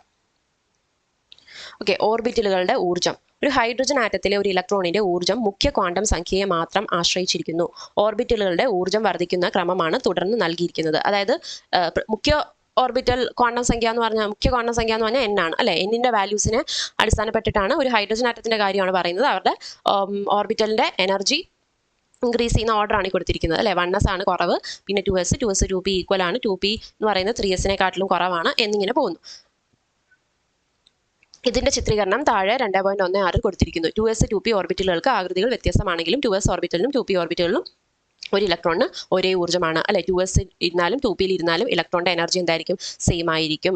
അപ്പം ഒരേ ഊർജ്ജമുള്ള ഓർബിറ്റുകളെ നമ്മൾ വിളിക്കുന്ന പേരാണ് ഡീജനറേറ്റ് ഓർബിറ്റുകൾസ് അല്ലെങ്കിൽ സമോർജ ഓർബിറ്റുകൾ എന്ന് വിളിക്കുന്നത്. ഓക്കെ, അത് ഓർത്തോണം. അതുപോലെ തന്നെ ഹൈഡ്രജൻ ആറ്റത്തിലെ 1s ഓർബിറ്റലിൽ നേരത്തെ പറഞ്ഞതുപോലെ ഏറ്റവും സ്ഥിരതയുള്ള അവസ്ഥയാണ്. ഇത് നിമ്നോർജ അവസ്ഥ എന്ന് വിളിക്കുന്നു, ഗ്രൗണ്ട് സ്റ്റേറ്റ് അല്ലെ. ഗ്രൗണ്ട് സ്റ്റേറ്റ് ഹൈഡ്രജൻ ആറ്റത്തിന്റെ 1s ഓർബിറ്റലിനെ നമ്മൾ എന്താണ്, ഗ്രൗണ്ട് സ്റ്റേറ്റ് എന്നാണ് വിളിക്കുന്നത്. ഓക്കെ, ആൻഡ് ഈ ഓർബിറ്റലിലുള്ള ഇലക്ട്രോൺ ന്യൂക്ലിയസിനോട് ഏറ്റവും ശക്തമായി ബന്ധപ്പെട്ടിരിക്കുന്നു അല്ലെ. ഏറ്റവും അടുത്തല്ലേ ഇരിക്കുന്നത്, അതുകൊണ്ട് ഏറ്റവും സ്ട്രോങ്ങർ ആയിട്ടുള്ള ഒരു ഫോഴ്സ് ആയിരിക്കും ന്യൂക്ലിയസും ഇലക്ട്രോണും തമ്മിലുള്ളത്. അതുപോലെ ഹൈഡ്രജൻ ആറ്റത്തിലെ 2s 2p അല്ലെങ്കിൽ അതിനേക്കാൾ ഊർജ്ജം കൂടിയ ഓർബിറ്റലിലെ ഇലക്ട്രോൺ എന്താണ്, ഉത്തേജിത അവസ്ഥയിലായിരിക്കും, അതായത് എക്സൈറ്റഡ് സ്റ്റേറ്റിലായിരിക്കും. അപ്പം 2s ഇരിക്കുന്ന ഇലക്ട്രോൺ ആണെങ്കിൽ അത് ഗ്രൗണ്ട് സ്റ്റേറ്റ് ഇലക്ട്രോൺ എന്ന് പറയും. 1s ഇരിക്കുന്ന ഇലക്ട്രോൺ ആണെങ്കിൽ അത് ഗ്രൗണ്ട് സ്റ്റേറ്റ് എന്ന് പറയും. 2s 2p ഇരിക്കുന്നതാണ് നമ്മൾ എന്താണ്, ഉത്തേജിത അവസ്ഥയിലാണ് അല്ലെങ്കിൽ എക്സൈറ്റഡ് സ്റ്റേറ്റിലാണ് ഇലക്ട്രോൺ എന്ന് നമ്മൾ പറയും. ഓക്കെ, ഇത് ഞാൻ പെട്ടെന്നൊന്ന് ഓടിച്ചു പറഞ്ഞു പോകാം. ഈ എനർജിയുടെ കാര്യം ജസ്റ്റ് ഇമ്പോർട്ടൻ്റ് ആയിട്ടുള്ള കാര്യങ്ങൾ മാത്രം നോക്കിപ്പോകാം. ഓക്കെ, അപ്പോൾ ഹൈഡ്രജൻ ആറ്റത്തിൽ നിന്ന് വിഭിന്നമായി ഒരു ബഹു ഇലക്ട്രോൺ ആറ്റത്തിൽ ഒരു ഇലക്ട്രോണിന്റെ ഊർജ്ജം മുഖ്യ ക്വാണ്ടം സംഖ്യയെ മാത്രമല്ല അസിമുത്തൽ ക്വാണ്ടം സംഖ്യയെയും ആശ്രയിക്കുന്നു. അതായത് ഒരു നിശ്ചിത മുഖ്യ ക്വാണ്ടം സംഖ്യയ്ക്ക് s,p,d,f തുടങ്ങിയ എല്ലാത്തിനും വ്യത്യസ്ത ഊർജ്ജമാണ്. ഒരു നിശ്ചിത ക്വാണ്ടം സംഖ്യയ്ക്ക് ഓർബിറ്റലുകളുടെ ഊർജ്ജം വർദ്ധിക്കുന്ന ക്രമമാണ് s,p,d,f. ഉയർന്ന ഊർജ്ജങ്ങളിൽ നിലകളിൽ ഈ വ്യതിയാനം ശ്രദ്ധേയമായ അളവിൽ പ്രകടമാണ്. അതിനാൽ ഓർബിറ്റൽ ഊർജ്ജത്തിന്റെ ചാഞ്ചാട്ടം ഉണ്ടാകുന്നു. അപ്പോൾ s,p,d,f എന്ന് പറയുന്ന ഈ ഓർഡറിലാണ് എന്തെന്ന് പറയുന്നത്, ഊർജ്ജം കൂടുന്നത് അല്ലെ. അപ്പോൾ എഫിനാണ് ഏറ്റവും കൂടുതൽ ഊർജ്ജം, ഡിക്ക് പിന്നെ പിക്ക് ഏറ്റവും കുറവ് എസിനാണ്. അപ്പോൾ നോക്കിക്കേ, ഇതിന്റെ ഉദാഹരണമാണ് ഇവിടെ കൊടുത്തിരിക്കുന്നത്. 4s 3d, 6s 5d, 4p 6p. അതിന്റെ ഉദാഹരണമാണ് കൊടുത്തത്. ഇതിന്റെ ചാഞ്ചാട്ടം ഉണ്ടാകുന്നു. അപ്പം ഹയർ ഓർബിറ്റലിലോട്ട് പോകുന്നതനുസരിച്ച് ഇതിനെന്താണ്, ഒരു വ്യത്യാസം ഉണ്ടാവുന്നു എന്ന് നമ്മൾ പറയുന്നു അല്ലേ. അത് നോക്കാതെ വ്യത്യാസം കണ്ടോ. എഫിനാണ് നമ്മൾ എക്സ്പെക്ട് ചെയ്യുന്നത് വലുതാണെന്ന്, പക്ഷേ ഇവിടെ പിക്കാണ് വലുതായത് അല്ലെ. അതിന്റെ കാര്യം എന്താ നോക്കാം. ഇനി ഉപശെല്ലുകൾക്ക് വ്യത്യസ്ത ഊർജ്ജം ഉണ്ടാകാനുള്ള പ്രധാന കാരണം ബഹു ഇലക്ട്രോൺ ആറ്റങ്ങളിൽ ഇലക്ട്രോണുകൾ പരസ്പരം വികർഷിക്കുന്നതായാണ്. ഹൈഡ്രജൻ ആറ്റത്തിലെ ഏക വൈദ്യുത പാരസ്പര്യം ഋണ ഇലക്ട്രോൺ, ധന ന്യൂക്ലിയസ് എന്നിവ തമ്മിലുള്ള ആകർഷണം മാത്രമാണ്. ബഹു ഇലക്ട്രോൺ ആറ്റങ്ങളിൽ ഇലക്ട്രോണും ന്യൂക്ലിയസും തമ്മിലുള്ള ആകർഷണം കൂടാതെ ഓരോ ഇലക്ട്രോണും മറ്റ് ഇലക്ട്രോണുകളും തമ്മിലുള്ള വികർഷണവും ഉണ്ട്.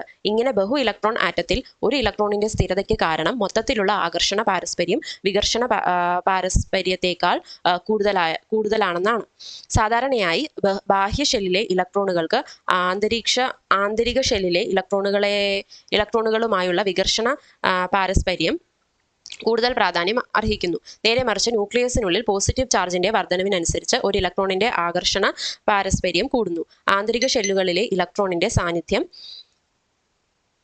മൂലം ബാഹ്യ ഷെല്ലിലെ ഇലക്ട്രോണിനുമേൽ ന്യൂക്ലിയസിലുള്ള മുഴുവൻ പോസിറ്റീവ് ചാർജിന്റെ പ്രഭാവം ഉണ്ടായിരിക്കില്ല. ആന്തരിക ഷെൽ ഇലക്ട്രോണുകൾ ന്യൂക്ലിയസിലെ പോസിറ്റീവ് ചാർജിനെ ഭാഗികമായി മറയ്ക്കുന്നത് കാരണം ഈ പ്രഭാവം കുറയുന്നു. ബാഹ്യ ഷെൽ ഇലക്ട്രോണുകളെ ന്യൂക്ലിയസിൽ നിന്ന് ആന്തരിക ഇലക്ട്രോണുകൾ മറയ്ക്കുന്നതിന്റെ പരിരക്ഷണ പ്രഭാവം ഷീൽഡിംഗ് എഫക്റ്റ് എന്നറിയപ്പെടുന്നു. നിങ്ങൾക്ക് അറിയാമല്ലോ, ഇന്നർ ഓർബിറ്റൽ ഇലക്ട്രോൺസും ഉണ്ട്, ഔട്ടർ ഓർബിറ്റൽ ഇലക്ട്രോൺസും ഉണ്ട്. അതായത് ന്യൂക്ലിയസിന് തൊട്ടടുത്തിരിക്കുന്നവരെയാണ് നമ്മൾ ഇന്നർ ഓർബിറ്റൽസ് എന്ന് വിളിക്കുന്നത്. അപ്പോൾ ഈ ഇലക്ട്രോണും ന്യൂക്ലിയസും തമ്മിൽ എന്താണ് ഒരു അട്രാക്റ്റീവ് ഫോഴ്സ് ഉണ്ടെന്ന് പറഞ്ഞു, കാരണം അവർ ഓപ്പോസിറ്റ് ചാർജസ് ആണ്. അതേ സമയത്ത് ഇലക്ട്രോണും തമ്മിൽ, അതായത് വിവിധ ഷെല്ലുകളിൽ ഇരിക്കുന്ന ഇലക്ട്രോണും തമ്മിൽ എന്താണ് ഒരു റിപ്പൾഷൻ ഉണ്ടാവും. പക്ഷേ ആറ്റം സ്റ്റേബിൾ ആണ്. എന്തുകൊണ്ടാണ് ആറ്റം സ്റ്റേബിൾ ആണെന്ന് പറയുന്നത്? കാരണം ഈ അട്രാക്റ്റീവ് ഫോഴ്സ് എന്ന് പറയുന്നത് റിപ്പൾസീവ് ഫോഴ്സിനെക്കാട്ടിലും കൂടുതലായതുകൊണ്ട് നമുക്ക് ആറ്റം സ്റ്റേബിൾ ആണെന്ന് പറയാം. അപ്പോൾ എന്താ, ഈ ഔട്ടർ ഓർബിറ്റൽസ് ഇരിക്കുന്ന ഇലക്ട്രോൺസും ന്യൂക്ലിയസും തമ്മിൽ എന്താണ് ഒരു ഷീൽഡിങ് അല്ലെ, ഒരു മറയായിട്ട് ആര് നിൽക്കുന്നു? ഈ ഇന്നർ ഇലക്ട്രോൺസ് ഇരിക്കുന്നു അല്ലെ. ആന്തരിക ഇലക്ട്രോണുകൾ എന്ന് പറയുന്നത് ഇന്നർ ഇലക്ട്രോൺസ് ആണ്. അപ്പൊ ബാഹ്യ ഷെല്ലിലിരിക്കുന്ന ഇലക്ട്രോണിനും ന്യൂക്ലിയസിനും ഇതിനെ മറയ്ക്കുന്ന ഇലക്ട്രോണുകളാണെന്ന് ഈ ആന്തരിക ഇലക്ട്രോണുകൾ എന്ന് പറയുന്നത്. അപ്പൊ അവര് ഈ മറയ്ക്കുന്ന ആ ഒരു എഫക്റ്റിനെ വിളിക്കുന്ന പേരാണ് ഷീൽഡിംഗ് എഫക്റ്റ് എന്ന് വിളിക്കുന്നത്. ഓക്കെ, ബാഹ്യ ഇലക്ട്രോണുകൾ അനുഭവപ്പെടുന്ന പരിണിത positive charge effective nuclear charge എന്നറിയപ്പെടുന്നു. ആന്തരിക ഷെൽ ഇലക്ട്രോണുകൾ ന്യൂക്ലിയസിൽ നിന്ന് ബാഹ്യ ഇലക്ട്രോണുകളെ മറയ്ക്കുന്നുണ്ടെങ്കിലും ബാഹ്യ ഷെൽ ഇലക്ട്രോണുകളിലുള്ള ആകർഷണ ഫലം ന്യൂക്ലിയർ ചാർജ് വർധനവിനനുസരിച്ച് വർദ്ധിക്കുന്നു. മറ്റൊരു തരത്തിൽ പറഞ്ഞാൽ അറ്റോമിക സംഖ്യയുടെ വർധനവിനനുസരിച്ച് ന്യൂക്ലിയസും ഇലക്ട്രോണും തമ്മിലുള്ള ഊർജ്ജ പാരസ്പര്യം, അതായത് ഓർബിറ്റൽ ഊർജ്ജം കുറയുന്നു.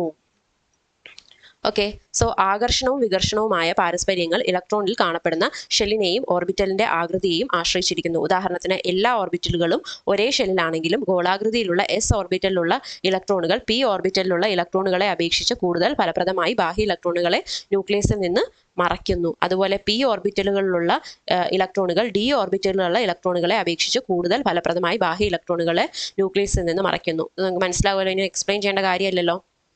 ഇനി ഒരു ഷെല്ലിനുള്ളിൽ ഓർബിറ്റലിന്റെ ഗോളാകൃതി മൂലം എസ് ഓർബിറ്റലിലെ ഇലക്ട്രോൺ പി ഓർബിറ്റലിലെ ഇലക്ട്രോണുകളേക്കാൾ കൂടുതൽ സമയം ന്യൂക്ലിയസിനടുത്ത് ചെലവഴിക്കുന്നു. അപ്പോൾ എസ് ഓർബിറ്റലിലെ ഇലക്ട്രോൺസ് ആണെന്ന് പി ഓർബിറ്റലിനെക്കാളും ന്യൂക്ലിയസിന്റെ അടുത്തിരിക്കുന്നത്. അതുപോലെ ഡി ഓർബിറ്റലിലെ ഇലക്ട്രോണുമായി താരതമ്യം ചെയ്യുമ്പോൾ പി ഓർബിറ്റലിലെ ഇലക്ട്രോൺ ന്യൂക്ലിയസിന്റെ സമീപത്ത് കൂടുതൽ സമയം ചെലവഴിക്കുന്നു. അപ്പോൾ എസ്, പി, ഡി അങ്ങനെയൊക്കെയാണ് അവരുടെ പ്രോബബിലിറ്റി, ന്യൂക്ലിയസിന്റെ അടുത്തിരിക്കാനുള്ള പ്രോബബിലിറ്റി. ഏറ്റവും കൂടുതൽ എസിന്, പിന്നെ പിക്ക്, പിന്നെ ഡിക്ക്, അങ്ങനെ പോകുന്നു. ഒരു നിശ്ചിത ഷെല്ലിൽ അസിമുത്തൽ ക്വാണ്ടം സംഖ്യ വർദ്ധിക്കുന്നതനുസരിച്ച് ഇലക്ട്രോണിന് അനുഭവപ്പെടുന്ന ഇസഡ് എഫക്റ്റീവ് എന്ന് പറഞ്ഞാൽ എന്താണ്, നമ്മളിപ്പോൾ പറഞ്ഞു, അതായത് ന്യൂക്ലിയർ എഫക്റ്റീവ് ചാർജ് എന്ന് പറയുന്നത് അല്ലെ, എഫക്റ്റീവ് ന്യൂക്ലിയർ ചാർജ്, അതാണ് ഇസഡ് എഫ് എന്ന് പറയും, ഈ എഫ് എന്ന് പറഞ്ഞു കൊടുത്തിട്ടുള്ളത്. സോ അതായത് എസ് ഓർബിറ്റലിലെ ഇലക്ട്രോൺ പി ഓർബിറ്റലിലെ ഇലക്ട്രോണിനേക്കാളും അതുപോലെ പി ഓർബിറ്റലിലെ ഇലക്ട്രോൺ ഡി ഓർബിറ്റലിലെ ഇലക്ട്രോണിനേക്കാളും ന്യൂക്ലിയസിലേക്ക് കൂടുതൽ ദൃഢമായി ബന്ധപ്പെട്ടിരിക്കുന്നു. അതൊക്കെ അല്ലേ? യെസ്. സോ എസ് ഓർബിറ്റലിലെ ഇലക്ട്രോണുകളുടെ ഊർജ്ജം പി ഓർബിറ്റലിലെ ഇലക്ട്രോണിനെ അപേക്ഷിച്ച് കൂടുതൽ ഋണമായിരിക്കും, അതായത് കുറവായിരിക്കും. പി ഓർബിറ്റലിലെ ഇലക്ട്രോണുകളുടെ ഊർജ്ജം ഡി ഓർബിറ്റലിലെ ഇലക്ട്രോണുകളുടെ ഊർജ്ജത്തേക്കാൾ കുറവായിരിക്കും.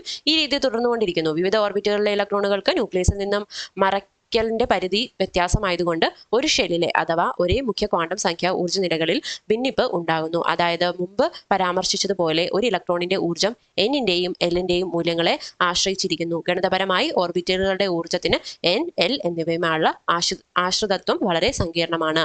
എന്നാൽ ലളിതമായൊരു നിയമം അനുസരിച്ച്, അപ്പോൾ ഓർത്തോണം, ലളിതമായൊരു നിയമമാണ് ഇവിടെ പറയുന്നത്. എന്താണ്? കുറഞ്ഞ n+l മൂല്യമുള്ള ഒരു ഓർബിറ്റലിന് ഊർജ്ജം കുറവായിരിക്കും. രണ്ട് ഓർബിറ്റലുകളുടെ n+l മൂല്യം 1 ആണെങ്കിൽ എന്നിന്റെ മൂല്യം കുറഞ്ഞ ഓർബിറ്റലിന് താഴ്ന്ന ഊർജ്ജം ഉണ്ടാകുന്നു. നമ്മളിപ്പോൾ ഊർജ്ജത്തിനെ കുറിച്ചിട്ടാണ് പറയുന്നത്, ഓരോ നിലകളുടെ ഊർജ്ജത്തെ കുറിച്ചാണ് പറയുന്നത് അല്ലേ. അപ്പോൾ എന്നും എല്ലും വെച്ചിട്ട് നമുക്ക് ഒരു ഓർബിറ്റലിന്റെ ഊർജ്ജത്തെ പറയാം. n+1l എന്ന് പറയുന്ന വാല്യൂ ഏറ്റവും കൂടുതലുള്ളത് ആർക്കാണോ അവർക്കാണ് ഏറ്റവും കൂടുതൽ, അല്ലെങ്കിൽ n+l വാല്യൂ ഏറ്റവും കുറഞ്ഞത് ആർക്കാണോ അവർക്കാണ് കുറഞ്ഞ ഊർജ്ജം ഉണ്ടാകുന്നത്. അതുപോലെ രണ്ട് ഇലക്ട്രോണുകൾക്ക് അല്ലെ രണ്ട് ഓർബിറ്റുകൾക്ക് ഒരേ n+l വാല്യൂ ആണ് ഉള്ളതെങ്കിൽ എന്താ പറ്റുന്നത്? എന്നിന്റെ മൂല്യം ഏതാണോ കുറഞ്ഞത് അവർക്കാണ് ഏറ്റവും കുറഞ്ഞ ഊർജ്ജം ഉണ്ടാകുന്നത്. ഓക്കെ അല്ലേ? അപ്പോൾ ഇതിന്റെ ഒരു പട്ടികയാണ് ഈ ഒരു ചിത്രത്തിൽ തന്നിട്ടുള്ളത്.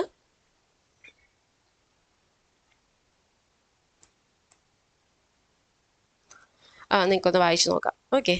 അപ്പോൾ ഇനി ഇവിടെ ഒരു കാര്യം കൂടെ പറയുന്നുണ്ട്, അതുകൂടെ പറഞ്ഞു നിർത്താം. അതായത് അവസാനമായി ഇവിടെ എടുത്തു പറയേണ്ട ഒരു കാര്യം, ഒരേ ഉപഷെല്ലിലെ ഓർബിറ്റലുകളുടെ ഊർജ്ജങ്ങൾ അറ്റോമിക സംഖ്യ വർദ്ധിക്കുന്നതനുസരിച്ച് കുറയുന്നു എന്നതാണ്. ഉദാഹരണത്തിന് ഹൈഡ്രജൻ ആറ്റത്തിലെ 2s ഓർബിറ്റലുകളിലെ ഊർജ്ജം ലിഥിയത്തിന്റെ 2s ഓർബിറ്റലിന്റെ ഊർജ്ജത്തേക്കാൾ കൂടുതലാണ്. അതായത് ഈ 2s ഓഫ് ഹൈഡ്രജൻ എന്ന് പറയുന്നത് എന്താണ്, ഇസ് ഗ്രേറ്റർ ദാൻ ഓഫ് ഈ 2s ഓഫ് ലിഥിയം അല്ലേ. അതുപോലെ ഇറ്റ് ഇസ് ഗ്രേറ്റർ ദാൻ ഈ 2s of sodium which is greater than ഈ 2s ഓഫ് പൊട്ടാസ്യം. എന്താണ് പറയുന്നത്, ഒരേ ഉപഷെല്ലിലെ, അതായത് ഒരേ SpDF ഉപഷെല്ലിലെ ഓർബിറ്റലുകളുടെ ഊർജ്ജങ്ങൾ അറ്റോമിക സംഖ്യ വർദ്ധിക്കുന്നതിനനുസരിച്ച് കുറയുന്നു. ഓക്കെ, അവരുടെ എനർജി എന്താണ്, അറ്റോമിക് നമ്പർ, അതായത് Z വാല്യൂ ഇൻക്രീസ് ചെയ്യുന്നതനുസരിച്ച് അറ്റോമിക് വാല്യൂ എന്ത് ചെയ്യുന്നു, കുറയുന്നു എന്നാണ് പറയുന്നത്. അപ്പോൾ അതുകൂടെ ഒന്ന് നോട്ട് ചെയ്യുക. സോ ഇത്രയാണ് ഈ ഒരു ക്ലാസ്സിൽ. നെക്സ്റ്റ് ഞാൻ ഈ ഓഫ് ബോ പ്രിൻസിപ്പിൾ, അതുപോലെ തന്നെ പോളീസ് എക്സ്ക്ലൂഷൻ പ്രിൻസിപ്പിൾ, ഇതൊക്കെ ജസ്റ്റ് എക്സ്പ്ലെയിൻ ചെയ്യാം. Okay, Hund's rule of maximum multiplicity, ഇതൊക്കെ അടുത്ത ക്ലാസ്സിൽ. ഓക്കെ, അപ്പോൾ ഇപ്പോൾ താങ്ക് യു.